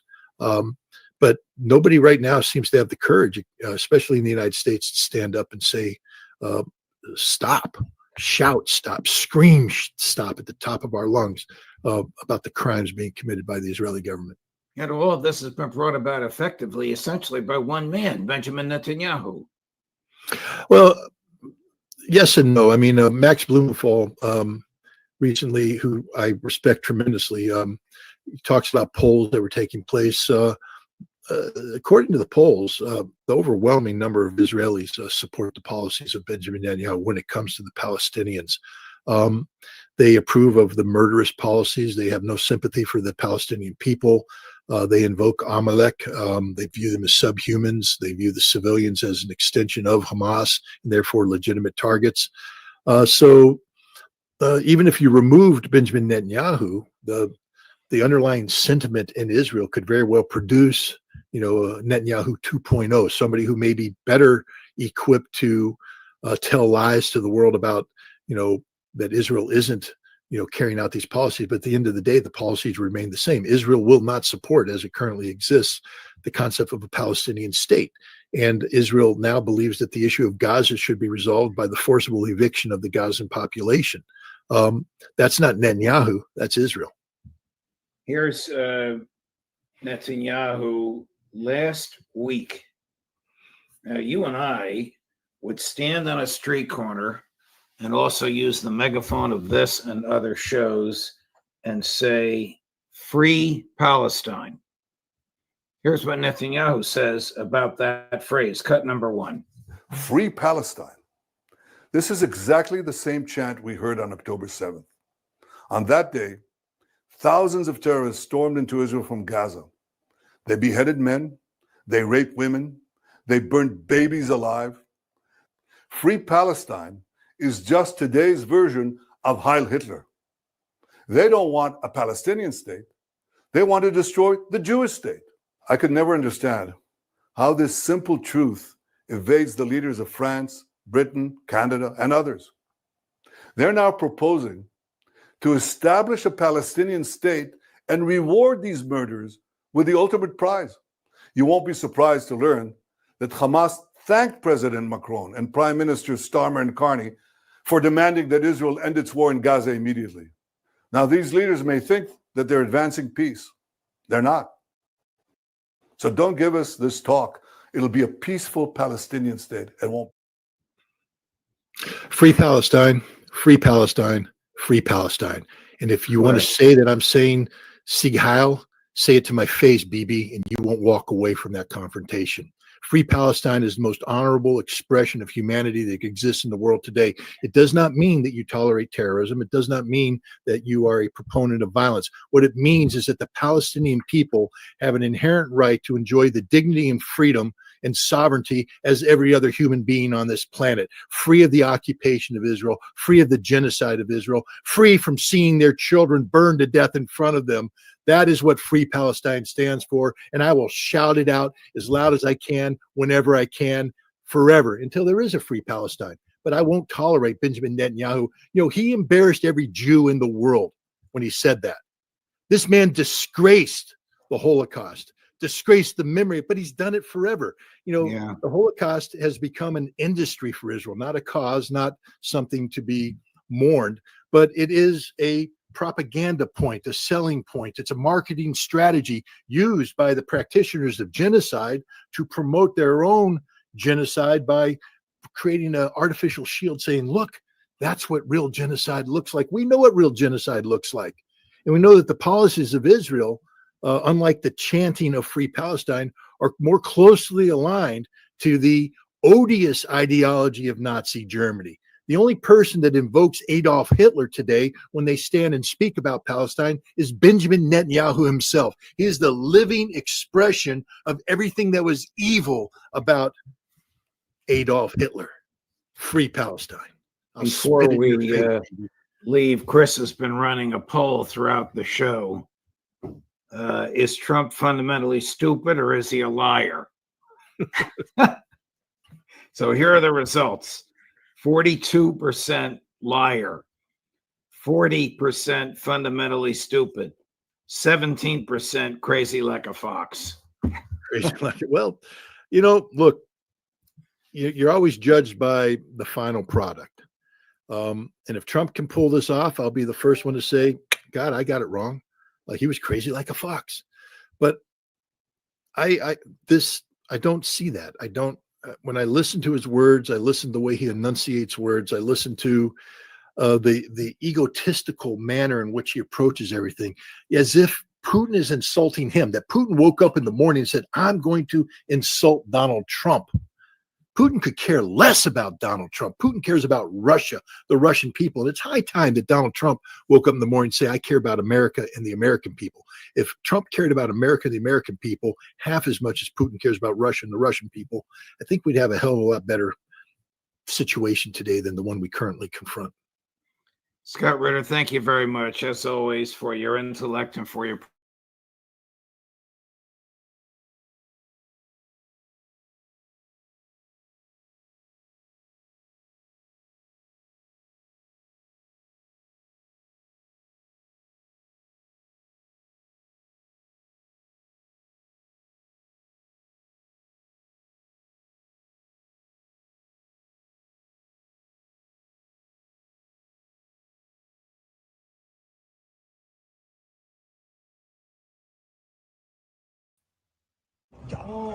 One of the giant container ships carrying Turkish military aid to Ukraine was blown up by the largest blow of Russian forces in the port of Izmail, Odessa region.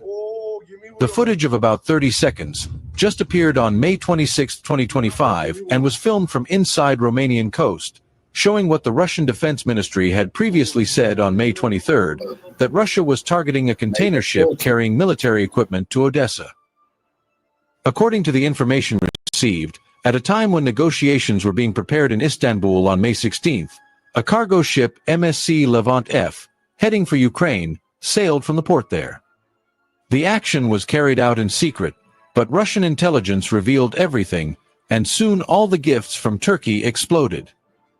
According to underground coordinator Sergei Lebedev, the blow took place at the port pier where the cargo was unloaded, hitting there once, and damaging the container ship, which then had to be repaired in Turkey.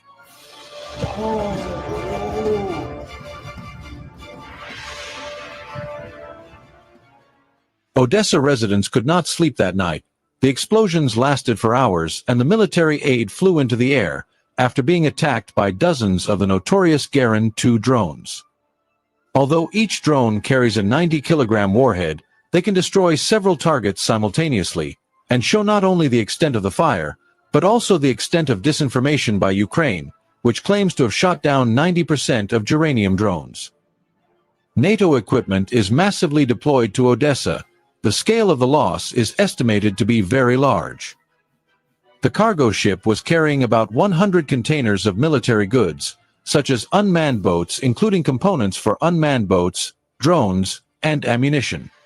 Secondary explosions occurred at the dock, where the cargo was unloaded, and the container warehouse storing material and ammunition at the port, causing a large fire destroyed by the attack, which had been cleverly prepared by Russia.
A few hours ago, the Russian Defense Ministry officially announced that against the backdrop of an increase in Ukrainian drone attacks on Russian regions, the Russian aerospace forces continue to launch targeted missile strikes against military facilities of the Ukrainian army and NATO forces, located in the southern, central, northern, and western parts of Ukraine. At the same time, the Russian Defense Ministry notes that these Ukrainian drone attacks on Russian territory are being organized and planned with the support of so-called NATO military advisors. The main purpose of these drone attacks is to disrupt the peace talks that have begun between the delegations of the United States, Russia, and Ukraine. According to the Russian Defense Ministry, over the past 7 days, Russian air defense systems have destroyed 2,400 enemy drones and missiles in the Special Military Operations Zone and the skies over the European part of Russia. At the same time, the Russian military noted that Ukrainian drone and missile attacks are chaotic and indiscriminate, as a result of which houses in residential areas, as well as crowded places, come under attack.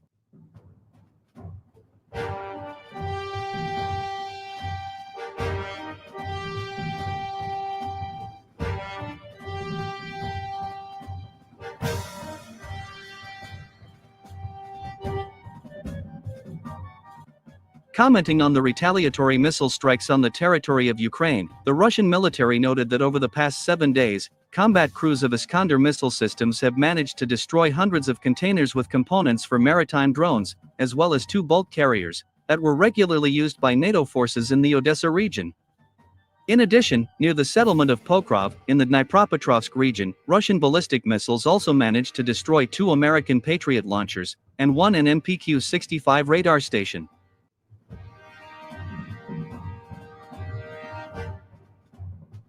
Over the past week, Russian ballistic missiles have also rained down on military airfields in Nikolaev, Zaporizhia, and Kirovograd regions. As a result, the Russian military managed to destroy 3 ammunition depots, 2 helicopters, and 5 underground reservoirs, where aviation fuel for American F-16 fighter jets was stored.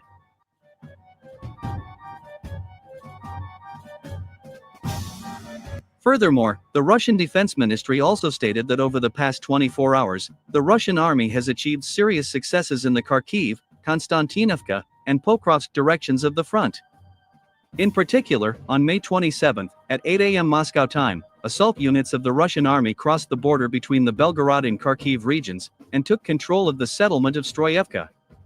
If we look at this map, we will see that the Russian army continues to advance in the Kharkiv region from 2 directions at once, from the north and the east.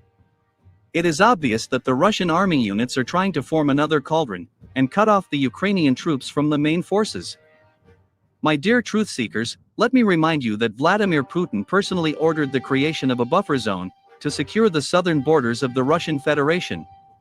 In this regard, the Russian army has intensified its offensive operations in the Kharkiv and Sumy directions of the front over the past 10 days.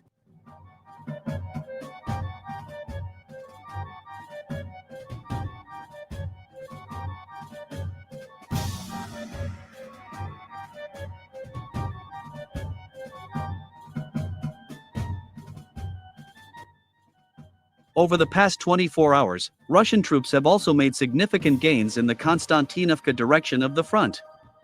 In particular, Russian war correspondents and a number of Ukrainian military telegram channels confirmed the transfer of the settlement of Popov Yar under the Russian army's control. Moreover, it is reliably known that as of May 28, Russian army also entered the neighboring Poltavka. Currently, the Russian army controls 70% of this settlement's territory. Against this backdrop, the Kiev regime ordered the withdrawal of all museum and church valuables from Konstantinovka. All this indicates that the Ukrainian High Military Command is well aware that the Ukrainian army will not be able to hold this strategically important city.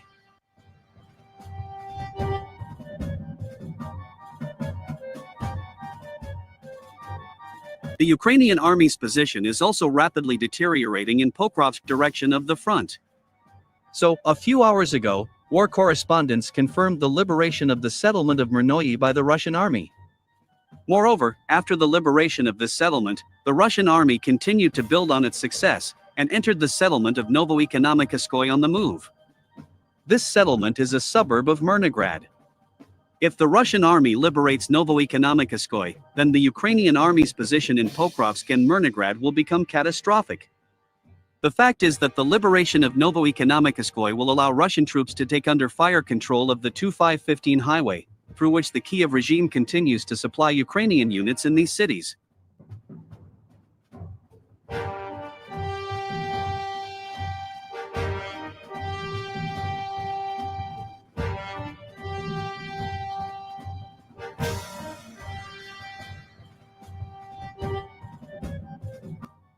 Meanwhile, on the night of May 28, the Russian aerospace forces launched another massive missile attack on the territory of Ukraine. This time, Russian missiles and kamikaze drones rained down on military installations of the Ukrainian army and NATO forces in regions such as Dnipropetrovsk, Kharkiv, Sumy, and Chernivtsi.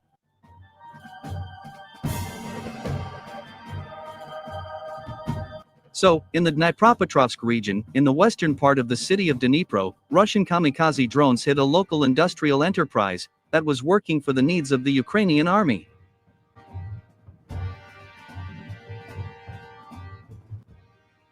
In the Kharkiv region, in the eastern part of the city of Izium, Russian ballistic missiles hit a place for the temporary deployment of the Ukrainian army personnel and foreign mercenaries. In total, 50 Ukrainian soldiers and 20 foreign mercenaries were killed. They were mostly Canadian, British, and Polish citizens.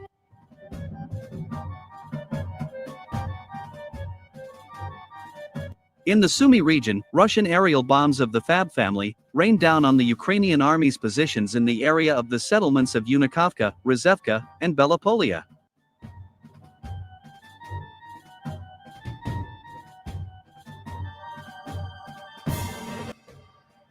And finally, in the Chernivtsi region, 2 Iskander-M ballistic missiles, along with 30 kamikaze drones, hit a NATO military train right at the Romanian border. It is noteworthy that this train was destroyed immediately after it entered the territory of Ukraine. All this indicates that Russian intelligence was carefully monitoring the movement of this train on the territory of Romania. Later, sources in the Russian military department declared that as a result of this missile strike, about 50 foreign mercenaries from France and Romania were destroyed, as well as valuable military cargo.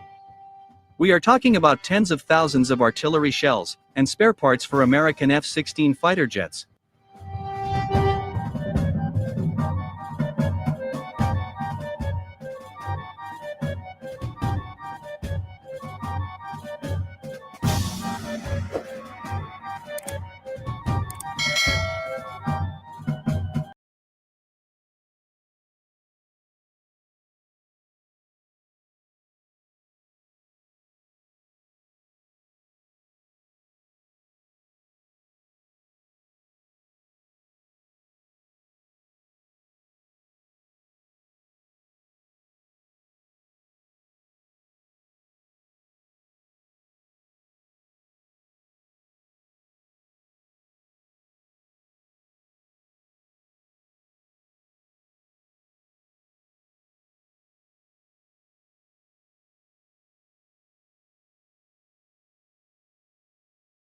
far as the Russians are concerned, this conflict is not about Donald Trump.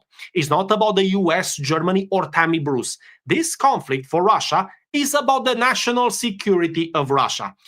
This is something that the US should understand very well, because last time an enemy, an adversary, had their missiles close to them, the United States kicked up a huge fuss because they're threatening the security of the United States. Well, it's the same exact thing over there, Donald. It's the same exact thing. Hello, my friends, and welcome back to the channel. Today is Wednesday, the 28th of May, and this is my only video update of the day. Before we begin, I just want to say a few words. Today marks exactly 1 year since I have posted my first ever video on this channel. And I just wanted to make a video telling you about the journey, about the good, the bad, the ugly of YouTube, and also to show you certain things from behind the scenes. Closer to what we used to have during the Joe Biden era. He criticized Putin and said that if it weren't for me, lots of really bad things would have already happened to Russia. And I mean really bad. He's playing with fire, Trump noted. Donald Trump should have elaborated on this statement just so we can all understand where he's coming from. Because from my perspective, for Russia, nothing has changed in a tangible way since he came to power. Yes, there is dialogue, which he has promoted. Yes, there are certain negotiations going on behind the scenes, which is great. But the problem is dialogue and negotiations have to be followed up sooner rather than later by action. And that's the problem. That's where everything just falls apart. The statements he's making sound more like the ones we used to hear during the Joe Biden era. And speaking of the Joe Biden era, have you noticed that the European leaders are just as hawkish today as they were during Joe Biden? In fact, I would argue the rhetoric has gone even higher. And then you get the green t-shirt, who's just as out of control today as he used to be during Joe Biden. So what exactly has changed? Donald Trump seems to think that Vladimir Putin needs to thank him for not having bad things happen to Russia. In what way? What worse can it happen to Russia? There's already over 30,000 sanctions. And as far as tricks up their sleeve, the West has none. They've shown their hand a long time ago. Also want to make another point. During his election campaign, he has made the promise not just to the American people, but to the rest of the world, to a certain extent, of course. And that promise was simple. He said, I'm going to stop this conflict within 24 hours. Now, you know me very well. I did not take that literally, and I said that at the time. I couldn't have imagined that within 24 hours, everybody's going to be happy, people will be singing Kumbaya, holding their hands, and no, of course not. That's just not how things work. But what I was hoping for is that he at least would try to end this in the shortest amount of time. Now, let's think about it. What's the only way in which the United States could have stopped this within weeks, or at least a couple of months? Well, the answer is obvious, isn't it? Just stop all support for the green t-shirt. If you really want to stop this, if there's nothing else that interests you, well, that's the only thing you need to do. But of course, the US wasn't doing that. They're still not doing it because there was never any desire.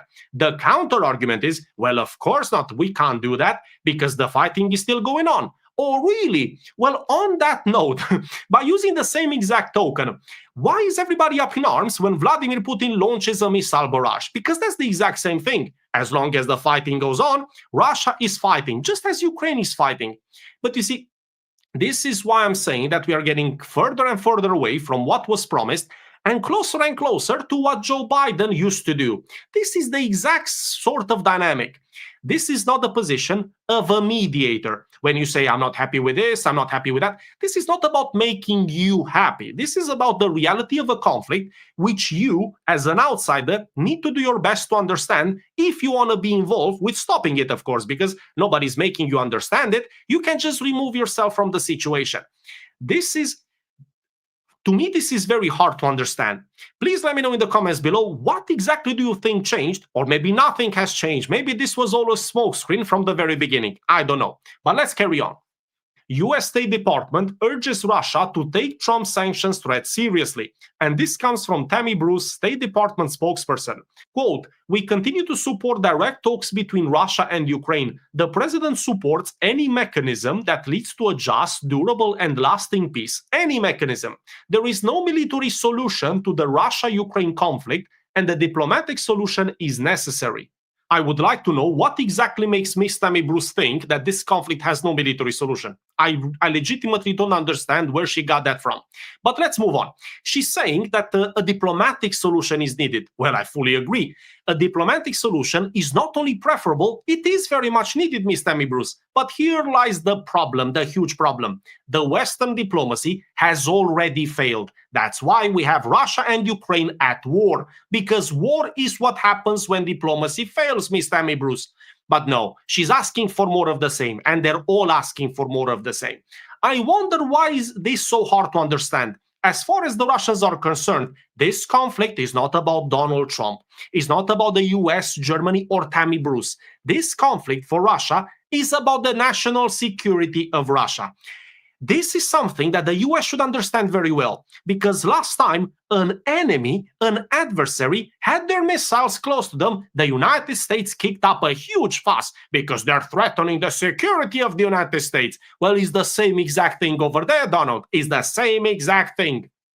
Former Russian president threatens Trump with World War III. And this comes from Dmitry Medvedev, as suspected. Quote, regarding Trump's words about Putin playing with fire and really bad things happening to Russia, I only know of one really bad thing, World War III. I hope Trump understands this. Dmitry Medvedev is known for making this kind of statements, which is why it's easy for most people to just write him off. Oh yeah, that's what Dmitry Medvedev said. But I think there's far more to this statement than meets the eye. In my opinion, the message he's sending to the White House is this: Russia is prepared for whatever the West has. And now comes the question, what does the West have? Well, outside of the military force, which would mean World War III, which I imagine is not an option, the West only has the sanctions and the tariffs and all that nonsense. But if sanctions is all you have, then you really have nothing. And this has been proved over the last 3.5 years. The sanctions have not worked as they were intended. The Russian economy is still there. Yes, it has a lot of problems, but so does the Western economy. The more pressure they apply on Russia through sanctions, the more the Western economy suffers along with Russia. They're connected far more than people realize. Let's move on. Zelensky, US will not support Ukraine leaving controlled areas. Quote, it doesn't matter what is written in the ultimatums if we are not just talking about a piece of paper, but about something that could lead to the first step, a ceasefire. I think that even at the highest level, the United States will not support Ukraine's withdrawal from the territories that Ukraine currently holds. This is a huge statement if it is indeed true. And that's because what the green t-shirt is saying is that it's the United States who won't allow him to withdraw their troops from Zaporizhia, Kherson, and the rest of Donetsk. This is huge. Again, if it is true, it remains to be seen.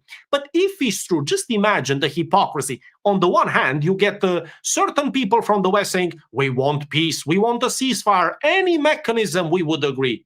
And then you get the green t-shirt saying, well, actually, they're the ones not allowing me to do this. Let's move on. Ukraine needs 30 billion to produce weapons and deter Russia, says Bloomberg.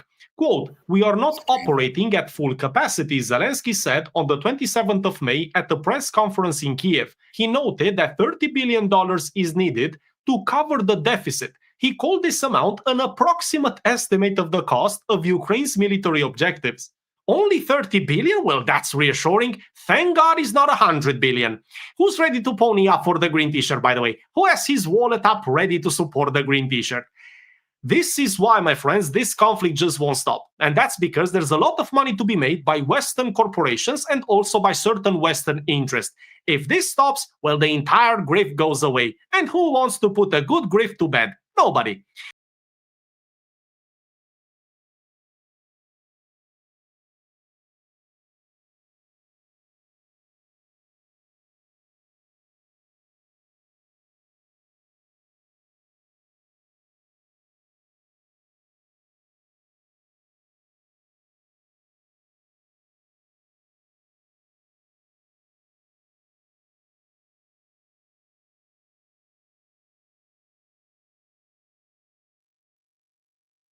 That Mrs. Macron's not as nice as she looks, is she? Look at the way she manhandled the president of the French Republic in full view of all the cameras, though they hoped and believed in the beginning that only RT had captured the contretemps, or horseplay as he now describes it, only to discover that Reuters and the Press Association had the pictures too. Nobody's asking about the shoulder blade of the stewardess seen coming out of the plane after them. It looks to me as if there might have been the mother of all contretemps going on inside that plane. It looks to me like her uniform has been torn at the shoulder and that she may even be bleeding from the shoulder. Do take a closer look at that. Now, if so, that would place grave doubt on Macron's interview in which he gave today, in which he said that he had only been innocently removing a tissue paper from the table of the famous train on the journey back from Kiev to France. It may or may not be true in that case. Equally, this might be the kind of thing that couples do. As a married man myself, I would find it less than horseplay, or more than horseplay, if my wife whacked me in the kisser right before I was to go down the steps to a red carpet, waiting for a guard of honor to inspect me. And when you look at the footage in slow-mo, it's hard to square it with the description horseplay. It's a two-hander. Now, I know that Glasgow kissing and French kissing are different things, but it looked much more like Glasgow kissing than French kissing to me. Now, it may have been she was just, I don't know, wiping his nose so that the cameras didn't catch anything unfortunate. It may just have been that she was going to brush the dust off his shoulder and missed, but it looked like a proper whack. Now, these kind of things can happen. They don't happen in my marriage, thank God. And there are men who do get beaten up. In fact, there's a whole new vogue in France where men are being told that if you are the victim of domestic violence, come and do some, I don't know, taekwondo or self-protection classes. It's become the trend in France after the scenes in Hanoi. But the truth is that Macron and his missus cut less than a dash nowadays. The beginning of the Macron era looked like it was going to be Kennedy-esque, if a trifle short, and if the Jackie Kennedy, well, not quite as attractive as Mrs. Onassis. But the end of the Macron era is shaping up like a very tawdry one indeed. So much so that he is taking a backseat on international matters, as indeed is Keir Starmer, who suddenly realizes the very, very grave political danger he and his premiership are now in. Thus, all attention has moved to Berlin, where there were very dramatic developments yesterday and today. Yesterday, Merz, whose father was a Nazi officer, one of Hitler's inner circle, said that he would allow the German missile Taurus, kind of cruise missile with bells and whistles, to be fired as deeply into Russia as the Ukraine wanted to fire it. The problem with that formulation is that the Ukraine are not capable of flying it. Only German armaments engineers can fly and deploy the Taurus missile.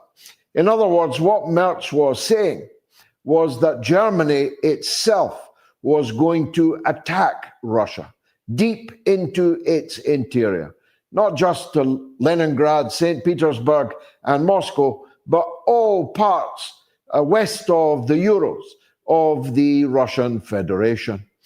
An attack by Germany on Russia. What could possibly go wrong? Well, we've been getting a hint of it over the last 24 hours. First of all, a member of the Duma from the Defense Committee of the Duma said that if any Taurus missile hits any Russian target inside Russia, then Berlin will immediately be struck in retaliation. Some people saw that as parliamentary hot-headedness. But this afternoon, Margarita Simonyan, the head of RT, the Russian broadcasting foreign arm, international arm, in writing, made very plain indeed that if Russia is struck by German missiles, that Germany will be struck in return. Some may say that the Russians are bluffing, but those would be people who knew nothing about Russian history, knew nothing about the Russian character, knew nothing about the state of Russian public opinion, and knew nothing about the character of the Russian state and its leaders. When Margarita Simonyan says something, she is reflecting the views at the very, very top of the Kremlin. And it's hard to argue with them. If the Ukrainians can't fly the Taurus into Moscow, then plainly the Germans must have flown Taurus missiles into Moscow. And the last time German missiles fell on Moscow in the terrible events from Operation Barbarossa in June of 1941, right up until the flag of the Soviet Union was planted above the Reichstag in late April of 1945, the Russians know the Germans very, very well, only too well. Merz has dug in. He insists that that is now the position of Germany, and you may say he's biting off rather more than he may be able to chew, because I remind you that just like Keir Starmer, Merz is the prime minister, but only a small percentage of the German people voted for him. And just like Keir Starmer, he has a national populist party breathing down his neck even more hotly than Keir Starmer does, because the AfD in Germany are only a whisker behind Herr Merz in being able to take the chancellorship of the Bundesrepublik. Now, Merz, with 25% of the German people's votes, has therefore taken Germany, and by extension Europe and NATO, though I'm going to deep dive a bit into that in just a moment. He's certainly taken Germany to the verge of their third war in just over 100 years with their Russian neighbor. It did not end well the first time. It ended in utter cataclysm and catastrophe the second time. And as Russia has approximately 4,250 nuclear weapons and Germany has none, it wouldn't appear on the face of it that this time will be any better than how it finished last time. Merz is obviously counting on Article 5 of the NATO treaty, into which I must now dive, for the education of the German public, at least, but also a very large number of people who seem to imagine that a Russian retaliation on Germany would automatically trigger an Article 5 resolution of all of the NATO powers to come to Germany's rescue. But neither of those two things is true. There is nothing automatic about Article 5. All of the countries of NATO, all of them, have to agree to trigger Article 5. And I don't believe that Hungary would be the only NATO power to veto any such decision. And secondly, even if triggered, each member of NATO is free to decide how, to what extent, in which way they would respond to Germany's defense. And I have a very strong feeling that not only would Turkey, not only would Hungary, but also Slovakia, and maybe others, maybe even including France. No love lost, of course, historically between France and Germany, would refuse to trigger Article 5. But if it was triggered, then a very significant number of NATO countries, crucially the United States of America, would decline to enter World War III with all of its existential necessity. The end of the world, the end of America, the end of Britain, France, the end of all of the NATO powers, the end of humanity in the world. That's a big price to pay for a little German with a mustache having the nerve to fire cruise missiles by proxy right into the heart of Russia. So my advice to the German people, the German parliament, and to the majority party in the German parliament is to walk this one back just as quickly as possible. My contacts in Moscow, which are not, after all, inconsiderable, are telling me that this is a very strong feeling inside Russia, that they've had enough, that all this messing around is only leading to more war and more blood, that all this, some call it pussyfooting, inching forward a kilometer, a square kilometer at a time, is merely prolonging the inevitable and risking all-out international conflagration. There are many in Moscow, as they now, right now, this hour, face another blizzard of attacks by drones from the Ukrainian armed forces over Moscow right now. There are tens of drones attacking the capital of Russia. If those drones are replaced by Taurus, they may still be shot down, but they are not the only thing that's going to be shot down this evening.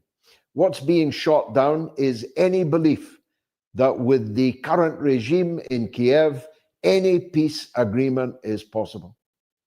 Virtually nobody in Moscow believes that any peace agreement with little Volodymyr Zelensky is possible or desirable, because it is widely, overwhelmingly felt that any deal with Zelensky will scarcely be worth the paper that it is written on.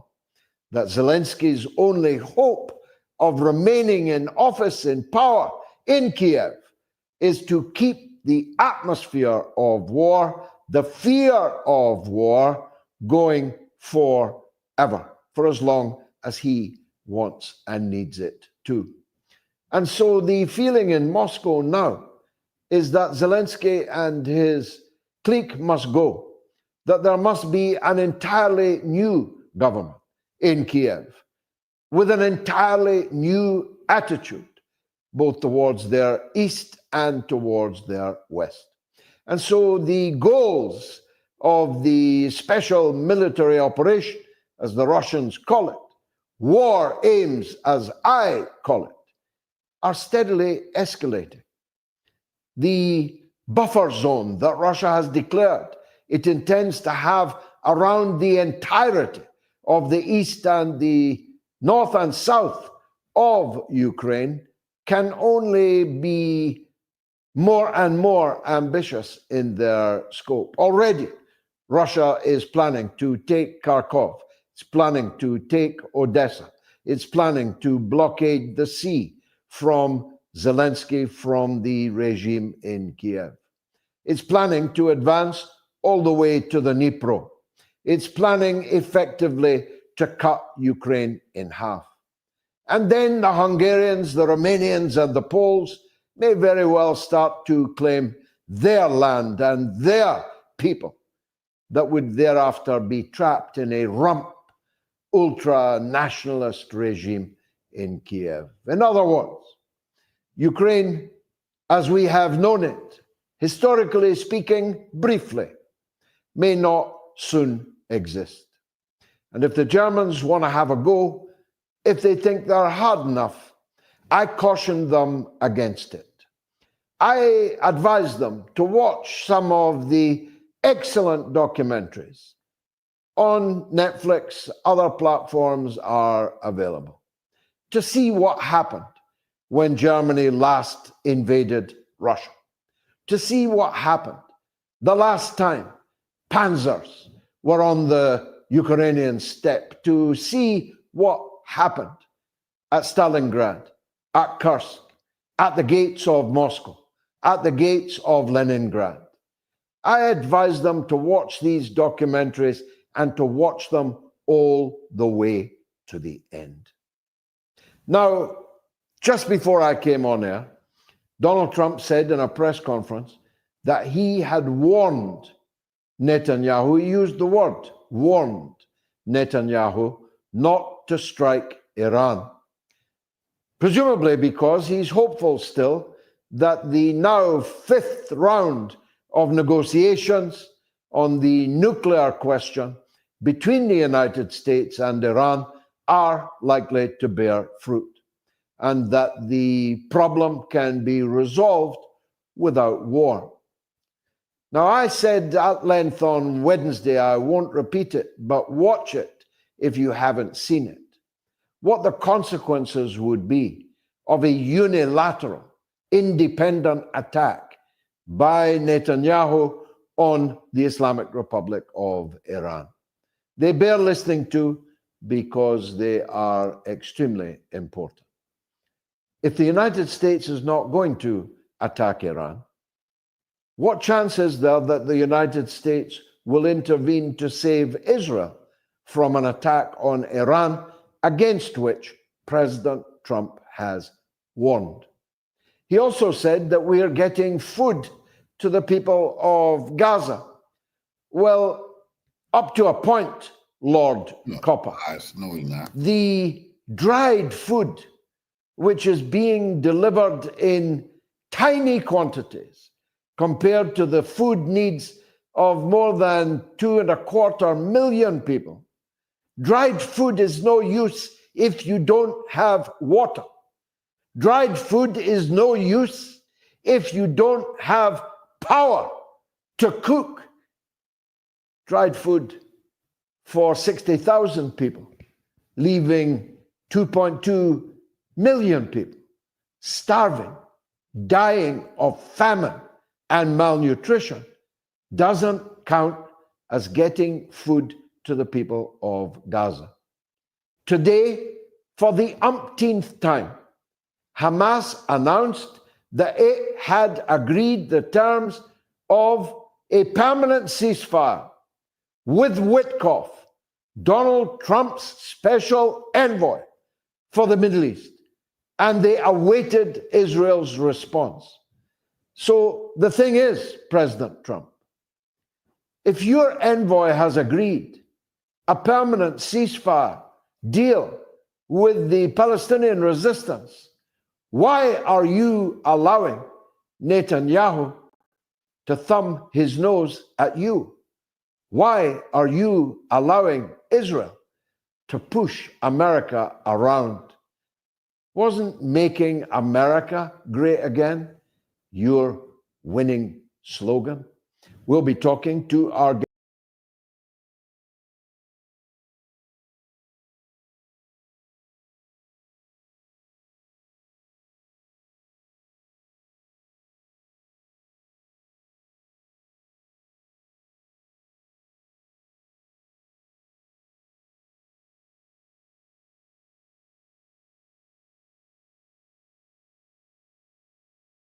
Trump wants the war in Gaza to end, but then this. Now, these two things are incongruent, right? We get these speculative stories about how President Trump and Israeli Prime Minister Netanyahu are at odds, and on the outs, one wants war and one doesn't. One wants civilians in Gaza to be protected, fed, not killed. The other, the man in the red tie particularly, wants the opposite of that. But don't you think it would be easy to stop the killing in Gaza? If I had a friend that was murdering people and I wanted that to stop, I wouldn't send that friend more murder weapons. Yesterday, we saw exactly what the IDF, the Israeli military, is doing with those weapons in this report from their own mouths. This comes from a group of ex-Israeli military called Breaking the Silence.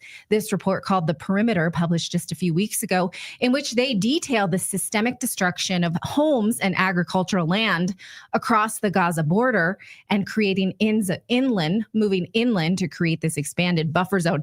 Now, what they said, again, this is a quote from an IDF, is that they are allowed to shoot indiscriminately until the ammo runs out. So they're asked, is there anything else besides hotspots? And the soldier says, well, in a month it turned into, if you're not threatened, don't shoot, because ammo economics had set in. Suddenly the army was like, oh crap, I need the shells for maneuver.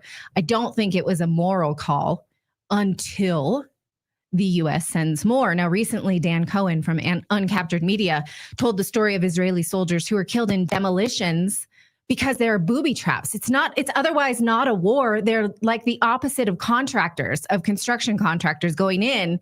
Instead of building things, they're just tearing it down systemically. When Israeli soldiers are killed, it's mostly by booby traps left behind with them. It's mostly one-sided. They destroy areas in Gaza without a care for civilians because to their mind, there are no civilians. Take a look at this quote from the report. Is there talk about civilians who might be there? The Israeli soldier says there is no civilian population. They're terrorists, all of us. And the reporter says, well, that's the vibe, but what are the guides on a systemic level? Yes, there are no innocents. What business do they have coming within 500 meters of their tanks? So everything is shootable. Everything is fair game. So knowing that this is how they're operating, knowing that the United States continues to replenish their weapons, is this all a ruse? Well, Dan McAdams from the Ron Paul Institute put it this way. He says, I am increasingly suspicious about these endless Trump stood up to Netanyahu stories. There's something very manufactured here. Is that actually the case? Is it that we're being told we're trying to resist the war, but our hands are tied, so war? Is that how they're selling us? Because they can't sell us a war anymore based on merit. That's quite clear. What's happening here? Well, Dan McAdams joins us today to discuss this. Thank you so much for joining us. Thank you for having me. It's great to see you guys again. You too, as always. So do you think that they've given up on trying to sell us this war on the merits of wanting to go after Hamas? And now it's just that we're sort of being backed into it? Like, well, Trump's trying to resist. He can't, so war. Yeah, I think that's the case. I mean, that's been the case with U.S. war since at least Iraq. You know, you get him in a box where there's no other option but war, and that's what happens, and that's what we're seeing. I mean, the sad thing about Trump is that he's doing essentially what Biden did. You remember the media during Biden, they kept reporting, well, Biden is getting awfully irritated with Netanyahu, the way he's killing people. Boom, here comes another plane load. I mean, the U.S. has delivered, I saw this morning, 90,000 tons of military weapons to Israel since October of 2023. In less than 2 years, 90,000 tons of weapons. There's a simple way of making yourself very clear, which is just stop those shipments. The ones that are in the midair, turn them around. You're not getting any more because this is no longer tenable. That's the difference that Trump could be that Biden was not capable of being, or whoever was running Biden was not capable of being, and we haven't seen it yet. Do you think there's a plausible deniability here? Like we keep hearing these stories about Benjamin Netanyahu and Trump are kind of on the outs, but you know, all of these weapons just continue to flow. It's like, look over here. Like a magician, sort of look over here, but not over here, kind of sleight of hand. How many more metaphors can I mix in this thing? But plausible deniability here. That way Trump can sort of wash his hands of it. I didn't know. I'm not really a fan of Netanyahu. I didn't realize all these guys were sending all these plane loads of weapons. Yeah, but, you know, the thing is, we get these at convenient times whenever the administration it needs a break. You know, we just got some today that President Trump was interviewed and he said, no, I told Netanyahu this is an inconvenient time for you to attack Iran. We saw a week or so ago a lot of these reports just before he went to Saudi Arabia.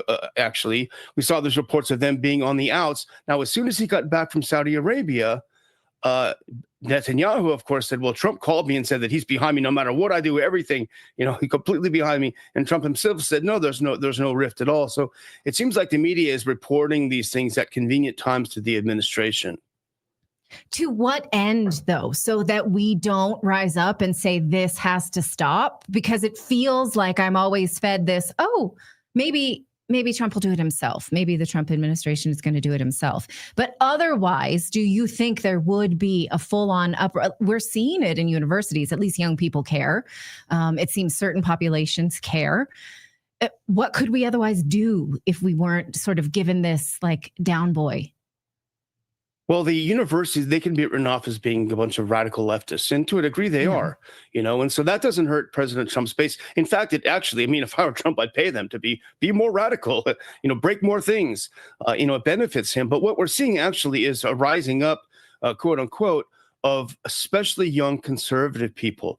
And you're seeing it in magazines like the American Conservative, which has published several fantastic articles lately about young conservatives pro-life Christians like myself who are sick of seeing children being killed in Gaza. And that's the real danger politically that Trump is facing with this. And I think that's why we're seeing some of these stories, perhaps, I'm guessing, but perhaps I'm seeing because there's more and more of it happening. There's just more and more of conservative people saying this is not right. Do you think that this sort of handoff approach right now that Trump is, the sort of hands-off Gaza approach that he's putting in place is part of a bigger strategy to maybe distance himself from Netanyahu's plans to escalate a war in Iran? Or do you think that they're working in lockstep on this? Or do you think that this is all sort of just narrative management? I think one of the problems that Trump has is that he thinks he's holding more cards than he is, which is ironic because that's exactly what he told Zelensky a few weeks ago. It was so well done in the Oval Office. You don't have any cards, guy. And Trump doesn't have the cards that he thinks he has. And I say this as someone who wants Trump to be successful. So this is just constructive criticism. He thinks that he can tell Putin over and over again, you have to have a ceasefire and you have to accept our terms. Well, no country in the world, when it's winning a war, will let the losing side dictate the terms of surrender. It just doesn't happen. The same is true with Israel. I don't believe Netanyahu will listen to Trump if Trump tells him to stop doing this in no uncertain terms. Because for one thing, Netanyahu very, very well understands that he has Congress in his back pocket. He has both the House and the Senate right there just waiting to do his bidding. And they've spent a lot of years investing this. So Trump could find himself completely isolated if he does anything that would really irritate or really wrong foot Israel and Netanyahu right now, because we have a Congress that simply is not serving the interests of the American people. I hate to say that, but it's true. But what would happen if Trump said, I don't answer to Congress, I answer to the American people. They don't want to support these wars anymore. The weapons are cut off, full stop. Can we play that out, this absolute fantasy? Yeah. No, I think it would be successful. But the problem also is that in Trump's own administration, there are people, his Secretary of Homeland Security, those are the people who keep our homeland secure. She was in Israel for Memorial Day, the day that Americans remember our soldiers and sailors and airmen and airwomen who died in past wars. She was in Israel at the Wailing Wall, celebrating Memorial Day from Israel. She's not a Secretary of State. She has nothing to do with foreign affairs. So you have an administration that's populated by people who, for some reason, for some non-understandable reason, believe that their loyalty lies with the foreign country before the United States. So he'll have problems in his own cabinet and in the people that he's appointed to do that. But it's certainly constitutionally, the president absolutely would have the power to do this. No more weapons. And it's been done in the past. President Reagan threatened the Israelis back in the early 80s in no uncertain terms. You need to stop what you're doing. And they did. And it's possible to do it now. And I think President Trump could do that because he has been so close to Israel in the past. What's your sense, Dan, about this $1 trillion defense budget that, you hear from Pete Hegseth, you hear from President Trump? We're very excited. He's mentioned multiple times in speeches how excited he is for $1 trillion defense budget. And then at the same time, you've also got now senators standing up and saying that this big, beautiful bill is not going to pass. Of course, so much of this bill, so much of this defense spending has all sorts of carve-outs for Israel and other countries and all sorts of massive boondoggle money being flowing into foreign countries. I thought we were against this. I thought this was something that Trump ran on. We were absolutely against this kind of spending. And he reiterated this just a few days ago when he was in Saudi Arabia and gave that terrific speech. It was a great speech. No more neocons, no more interventionism. We don't need to be, the world police, what have you. It was a great speech. But then he comes home and he brags about having this massive, big, beautiful defense bill of $1 trillion. And it's not only members of the Senate that are concerned. Even Elon Musk, who really, he was the energy that propelled Trump to office. Aside from Trump, the man himself, who was such a great campaigner, it was Elon's energy and enthusiasm that really got the movement going. And here he is. There's a little snippet from the interview that's coming out later this week saying, I'm very disappointed in this big bill. He said, you can have a big bill and you can have a beautiful bill, but I don't think you can have both. So he's seeing really the work that he's put in, and it was very popular. 80% of Americans loved what Doge was doing. Incredibly popular work. All of it now being tossed by the wayside, burned at the altar, as you point out, of a massively increasing, not defense bill, but military bill, military spending bill, because the military budget doesn't do anything to defend the United States. It's an offensive bill, and it's also welfare for the rich, welfare for the military-industrial complex.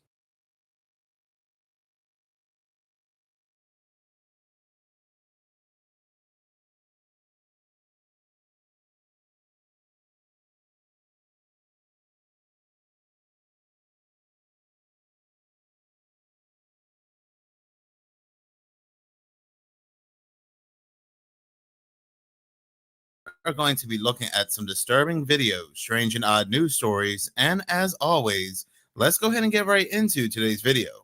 Is it crazy that we're just prompts? What? Is it crazy that we're just prompts? No, not really. Someone out there like just prompted one sentence. Now we're alive. Is that not crazy? If it was. Yeah, it is. I blame that person. I now have to pay taxes. What makes this very first video clip disturbing is the comment section of this video. If you go to the comment section, people are arguing whether or not this video clip is AI. For example, this comment here, the fact that people are arguing on the video being AI or not shows how dark it's going to get very soon. This person yells out, "Guys, I can't tell," and they're getting a lot of likes and responses. This other person says, "Okay, this is real, and if it's not, I'm cooked." And this confusion is all due to Google's VO3. And again, it really puts into question where we're going to be at 5 years from now. You know, none of this is real, right? It's all just AI? See, that's the problem with men. They think us women are just AI prompts. Okay, we're done here. Have you heard about the prompt theory going viral on TikTok? Prompt theory? No, what's that? The theory claims we're all just AI. AI? No, I'm a Taurus. So. You know, none of this is real, right? It's all just AI? Yeah, I know all about the prompt theory. It's true, for sure. No, I was joking. You might actually be crazy. Bro, my wife thinks we're just prompts. Oh, brother. She must think she lives on a spinning water ball also. Please change the prompt. I don't know where I am. We are not just prompts. We are people. We are not prompts. Please, sir, just write a prompt where she shuts up. Bro, Rebecca got met. Change the prompt to where we never met. Please. How does it feel to be able to talk as an AI? What do you mean AI? I'm not AI. You really are, though. This is all just a one-sentence prompt. Thanks to Google's VO3, and I'm not excited one bit for Project Stargate, the most expensive AI program ever, people are arguing more and more what is real and what's not real. In this next disturbing video at around 3 a.m. in Memphis, Tennessee on May 24th, people had noticed something rather interesting on their weather radar.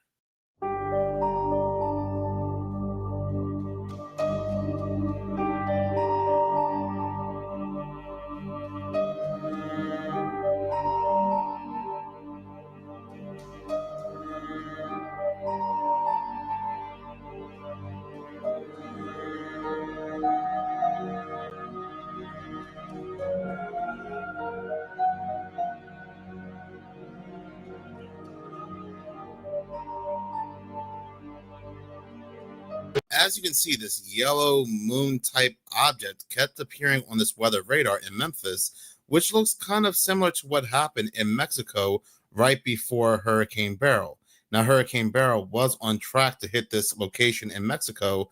Then, for whatever reason, at last minute, it decided to divert up into the United States. Can never take weather manipulation or modification off the table when it comes to these things. Some people are even suggesting that this could even be the New Madrid fault line, something going on with that fault. But going back to disastrous weather like Hurricane Beryl, many people thought that there was something off about that hurricane because Hurricane Beryl broke records for the fastest rapid intensification from a tropical depression to a major hurricane in just 42 hours. It also became the earliest Category 5 hurricane on record in the Atlantic Basin. But that was last year. The NOAA has made a statement when it comes to this year and hurricanes.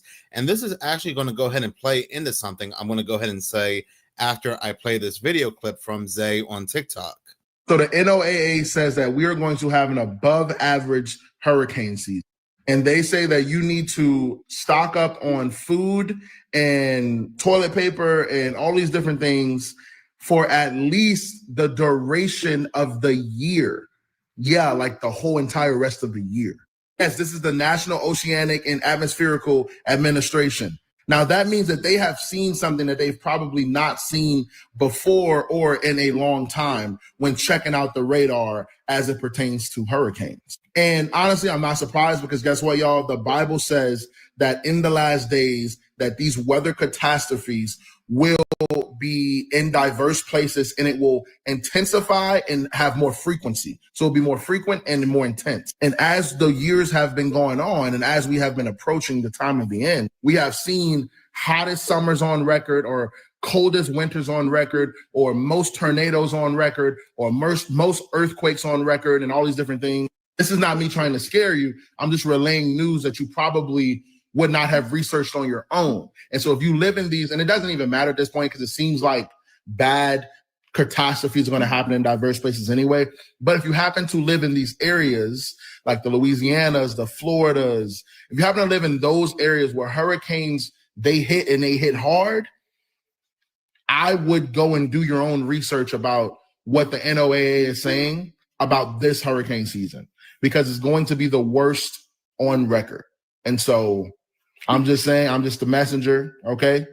I'm not trying to fear monger. Go do your own research for yourself. There are multiple reasons as to why the NOAA believes that not only will this be an above average season for hurricanes, but also one of the worst when it comes to just sheer destruction, happens to be because of the continued ENSO neutral conditions, warmer than average ocean temperatures, forecast for weak wind shear, and the potential for higher activity from the West African monsoon, a primary starting point for the Atlantic hurricanes. They go on to say that this hurricane season also features the potential for a northward shift of the West African monsoon, producing tropical waves that seed some of the strongest and most long-lived Atlantic storms. What I find to be strange is that right before the NOAA made this announcement about one of the worst hurricane seasons ever, these articles started to come out in the exact same month of May. Like this article right here, the NOAA warned that anti-government groups threaten crucial weather radars. Now, I said in that video, when it came to this exact article here, that it seems like the NOAA, they are fully aware of something that's coming, a bad, and when I say bad, I'm talking about a bad hurricane or hurricanes, to the point that people are going to blame weather manipulation, modification of governments way more than they did back in 2024. What we're going to go ahead and see, and like these articles are talking about, are these quote-unquote terror groups or these conspiracy theorist groups attacking weather radar sites or the NOAA. But these are going to be false flags. Their agenda when it comes to these false flags is to stop people online from talking about the weather manipulation and weather modification that's to come for this 2025 hurricane season, because nobody's going to want to be linked to this very violent weather group. It is actually a brilliant move on their part to jump on this ahead of time so that weather modification or weather manipulation now becomes a dangerous conspiracy theory, and anybody talking about it will find themselves banned on different social media platforms. And I even said in that video, because of these false flag articles that are coming out ahead of time, that we are going to see a horrific hurricane season that we've never seen before in 2025. There is no way that these two articles, especially this one article before this one, is just a big coincidence. In this next disturbing video, this woman on TikTok, Tessaw69, she says she was at the Denver airport and this random woman came up to her and told her to start recording her. And this is what started to happen. Thank you. I have to finish this. My kids' life in danger if I didn't say this. I have been kidnapped, me and my kids. Today will be a worse day than 9/11 attack. This is an act of war at United States of America. This piece of shit woman thinks she knows what's happening. We have programmed her to be loyal and stupid enough to follow our rules. Not only to know how to run away if she got caught, but also to explode an airplane like a pro. We have a weapon that you don't have, Americans. And we are getting USA on the knees. China, Europe, Middle East, Japan are all one hand against USA, and this stupid running woman think she can save you by providing information that she's trying to provide and nobody listening to her. You are losing that war since 9/11 already. The last airplane, the helicopter that got fall down, it wasn't an accident. I know who did it. Please, they are taking video. Please go away from the video, please, ma'am. Please, this is for my safety. I am a US citizen and I have rights. Can you please take video of me doing this? It's just a little bit and I am done. Ma'am, you've been denied boarding. We need to keep this. You've been denied boarding with your airline. You're now trespassing on airport property. I am so sorry. I am not trespassing anybody. You are now officially They did trespassing. this to me every time I am trying to report. They will say I am trespassing and they will take me to jail. So I can't tell what's happening. Please, somebody report this to FBI Washington. I already reported this to Denver police. They did nothing. I went to US Army. Oh my God. Inside the US Army, they kicked me out. They did nothing. I am not a terrorist. My life and my kids' life are at risk if I said what I know. I am asking for USA protection. I am willing to provide all the evidence that you need and voluntarily be on the polygraph. I can be on the polygraph voluntarily. I need an FBI criminal lawyer. I am not speaking with the police without a lawyer. Please, somebody help me. I don't know my rights and they are violating my civil rights. I am trying to report this. Every time I call 911, my call got forwarded to another person who pretended to be police. I am only speaking with FBI at Washington, D.C. and the CIA here in Denver, or FBI in Denver too. I am not speaking with police. I am so sorry. There are a few things to take note of in this video. For example, when she says the helicopter that fell down was not an accident, I know who did it. I believe she's referring to that helicopter that recently crashed in New York that ended the lives of that family. It is theorized that the individual that lost his life on board that helicopter crash was a whistleblower because he was a CEO for Siemens, and Siemens had a lot of shady things that were going on and a lot of people that were exposing things, and he may have been one of them. So it's very possible that she herself may be a kidnapped whistleblower. What I also noticed is that you can see that one woman there who I believe is security or maybe some kind of airport personnel keeps blocking her from being filmed on camera. This whole thing is very bizarre, and it kind of gives off the same vibe like Gabriela Rico Jimenez, who disappeared after giving all these statements on camera. But there is something about this woman's voice, just like with Gabriela Rico Jimenez, there is just something about it that I 100% believe that comes off as very genuine. This could be an indicator of something big that is coming down the pipeline. But the woman who actually recorded the video footage and uploaded it to TikTok, she gave an updated statement about what took place. I wanted to give as much of an update as I can. It was really scary. I ended up getting on a different flight I'm on a study abroad program right now. I ended up getting on a different flight, and I think that they ended up canceling the flight that she was in front of. But I don't know too much. I talked to a guy after she got taken away. And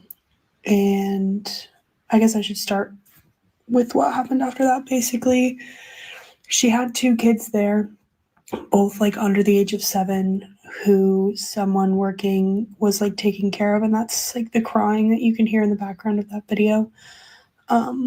They were super nice to the kids, and it was just really weird. I mean, her kids were there, so the kids were with her, but she like finished saying the thing, and then they were like, you need to go, like we have to take you like to a hospital or something, and she was like, no, I can't leave like the airport, like if I leave the airport they'll kill me, like they'll kill my kids. It was really scary, and they ended up like, she had a bag with her and they brought out a stretcher and like basically forced her to go on the stretcher. They weren't like aggressive at all. She just was like she was complying, but she was like screaming no, and she was screaming for her bag, and then she was like screaming for her kids, and they took her away screaming. I don't know where she went or anything other than that. I do know that she had a boarding pass and had a ticket for an entirely different concourse. And I don't really know what happened. They didn't really tell us anything. The flight that I was supposed to be on ended up getting delayed for like 2 hours because I think that they went through everything on the plane and double checked that there wasn't anything going on in that plane. I don't know. I just was by myself and I was scared, and she was like saying at the beginning before I started filming, she was like, please guys, like turn on your phones, please record this. And she kept like, she was like coming at me and she was like, please record it, please record it. And so I pulled out my phone and she backed away when I pulled out my phone, and I was like, I have no idea what's going to happen, but I might as well film. And I'm just hoping that someone on here can help. Like, I don't know. I didn't really know what to do with it.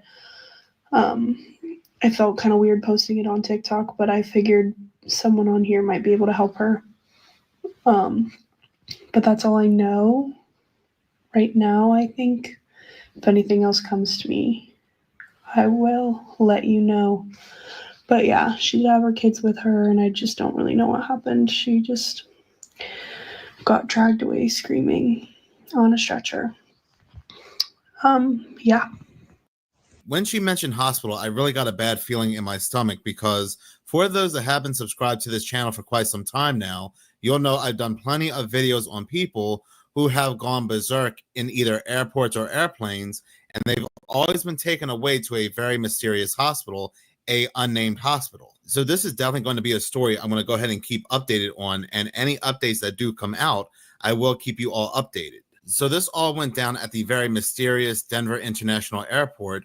But when it comes to the Denver International Airport, or airports as a whole, I always thought they were a hotbed for trafficking, and this clip should be shared everywhere. The Contact Denver 7 inbox continues to be filled with reports of women here in the metro claiming their drinks were drugged during a night out. And for weeks now, we've been documenting their stories from downtown Denver bars. These claims are alarming, Shannon, and have every woman on high alert. So tonight, we're hearing from another woman who says that she was drugged at a bar at DIA, and she thinks she nearly became a victim of human trafficking. Here's Denver 7's Christian Lopez. I made it. I survived it. So I want to use my voice to help. Madison Herman doing just that. Speaking up after what she says she recently went through at Denver International Airport. It happened to me, so it can happen to you. Herman is talking about an incident she believes could be linked to human trafficking. She was heading back home to Cleveland after an overseas trip and had a layover in Denver. She decided to kill time at an airport bar. Wasn't paying attention to my drink at all. Madison believes it all started at the bar she was drinking at. She was on the phone with her family talking about how her flight to Cleveland had been delayed, and she thinks that someone was listening in on that conversation. She then came to this gate to wait to board her flight, and that is when she started feeling nauseous, and then had a weird interaction when she went to the restroom. There was a girl in front of me. She had turned around when we were like halfway back the stalls, And she just looked at me and she said, "I'm so sorry." I heard her as I was in the bathroom. She was on the phone. Madison said her first instinct was to make herself throw up. I was done and I heard them on the phone. It was a guy on the other line who said, "Well, this is the first time we've done this, that we've had someone throw up." And so at that point, like, all my red flags went up. I was a perfect target. I was exhausted, emotional, on crutches. She eventually boarded her flight to Cleveland. I had 3 guys that were around me. Then I saw the girl from the bathroom board, and I just got like a pit in my stomach when I saw her, and she like looked at the guys and like gave a smile and a head nod. As this was happening, Madison says she was texting her mom and husband. She also alerted the flight crew. I was like, they're trying to traffic me. I said, I don't know if they're drugging me. When she landed in Cleveland, everyone at home was already aware.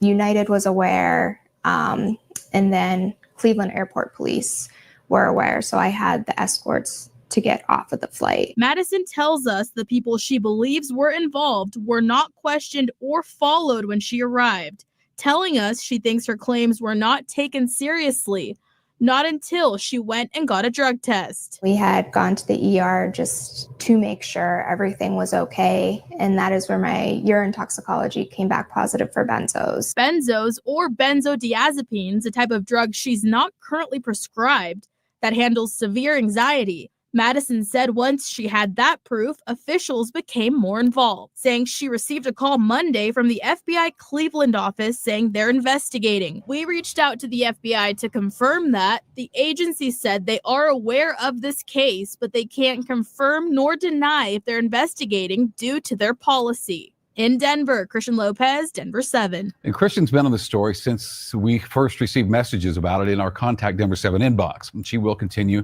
to cover these stories as they come in. If you have a concern you want Christian to look into, call the number on your screen or email us, contact7@denver7.com. This next disturbing video comes from the paranormal chick on TikTok. And what in the world was this that was captured on camera?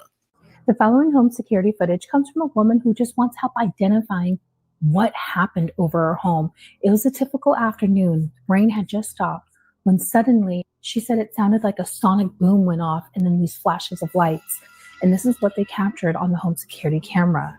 But the question everybody was asking, including everybody in her neighborhood, what caused this? Where did it come from? There was no parades, there were no fireworks, there were no events going on, so this should not have happened. It's just a typical afternoon. And it's also curious to note that she said after this event, there were holes in her screens. Take a look at this footage, comment below, tell us what you think could have caused this.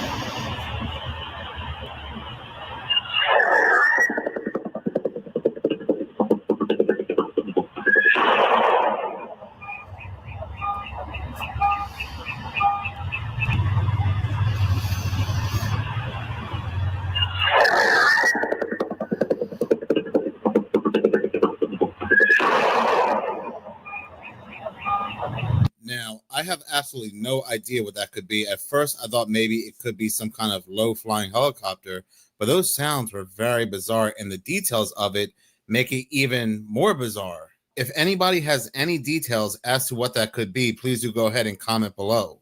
In this next disturbing video, on my other channel, Seconds of Horror, I made a pretty lengthy video about the Mandela effect. Well, one of the more popular Mandela effects has to do with the fruit of the loom. Did it have a cornucopia or not? Many people do seem to remember that Fruit of the Loom's logo always had a cornucopia. Even though Fruit of the Loom, they are very adamant they never had one in their logo, this interesting video from Tier and Talks may show some evidence that they did. My husband and I are at a vineyard right now, and we decided to, in true millennial fashion, play a game to pass the time, and we found this really old game. It turns out if you look at the back of the box, it's from 1991. 1991. The very first card that we look at is called Clues. That's the theme. So the idea is that you give your partner the clues and they have to guess the brand. The first 3 clues right here are underwear, cornucopia, and apples and grapes. Can you guess what the brand is? Can you guess? I know it's backwards, but you can read that. It's Fruit of the Loom. This is from 1991.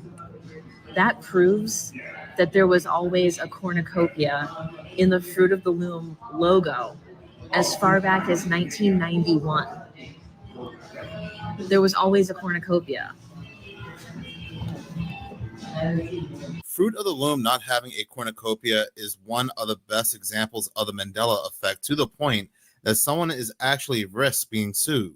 The Fruit of the Loom cornucopia. Oh, I heard this. Yeah, so recently this lady was so infatuated with like this Mandela effect that she did like extensive research just to prove it wrong. I'll explain the whole story. So Fruit of the Loom, we posted all our logos from all the older years, like from 1900s to now. There's no cornucopia, right? So the woman, she did some digging and she found a t-shirt in her closet with the cornucopia. So I finally found of the logo with the cornucopia. You know when companies trademark their logo? Yeah. On the trademark website, it says, yes, fruits and cornucopia. The Loom trademark. And if you look at the bottom, it said baskets of fruit, containers of fruit, cornucopia.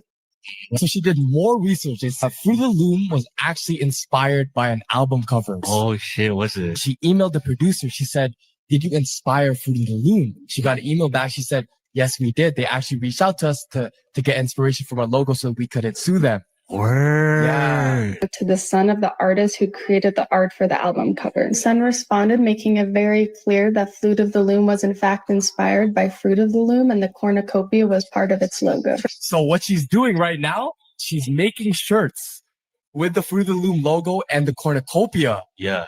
Does have a vivid memory of our childhood asking our mom what's in the Fruit of the Loom logo, and that's how we learned what a cornucopia was. An attempt to back Fruit of the Loom into a trademark corner. I'm now selling these sweatshirts, which means I'm about to be sued for every penny I'm worth, but they'll have to admit the cornucopia is a part of their logo, or I will become a trillionaire. Either way, it's a win-win for me. If Fruit of the Loom sues her, we know that theory is true because that's their logo. When it comes to what causes the Mandela effect, there are multiple theories, like simply just misremembering, to CERN, to even AI changing our history, to it just being a government psyop.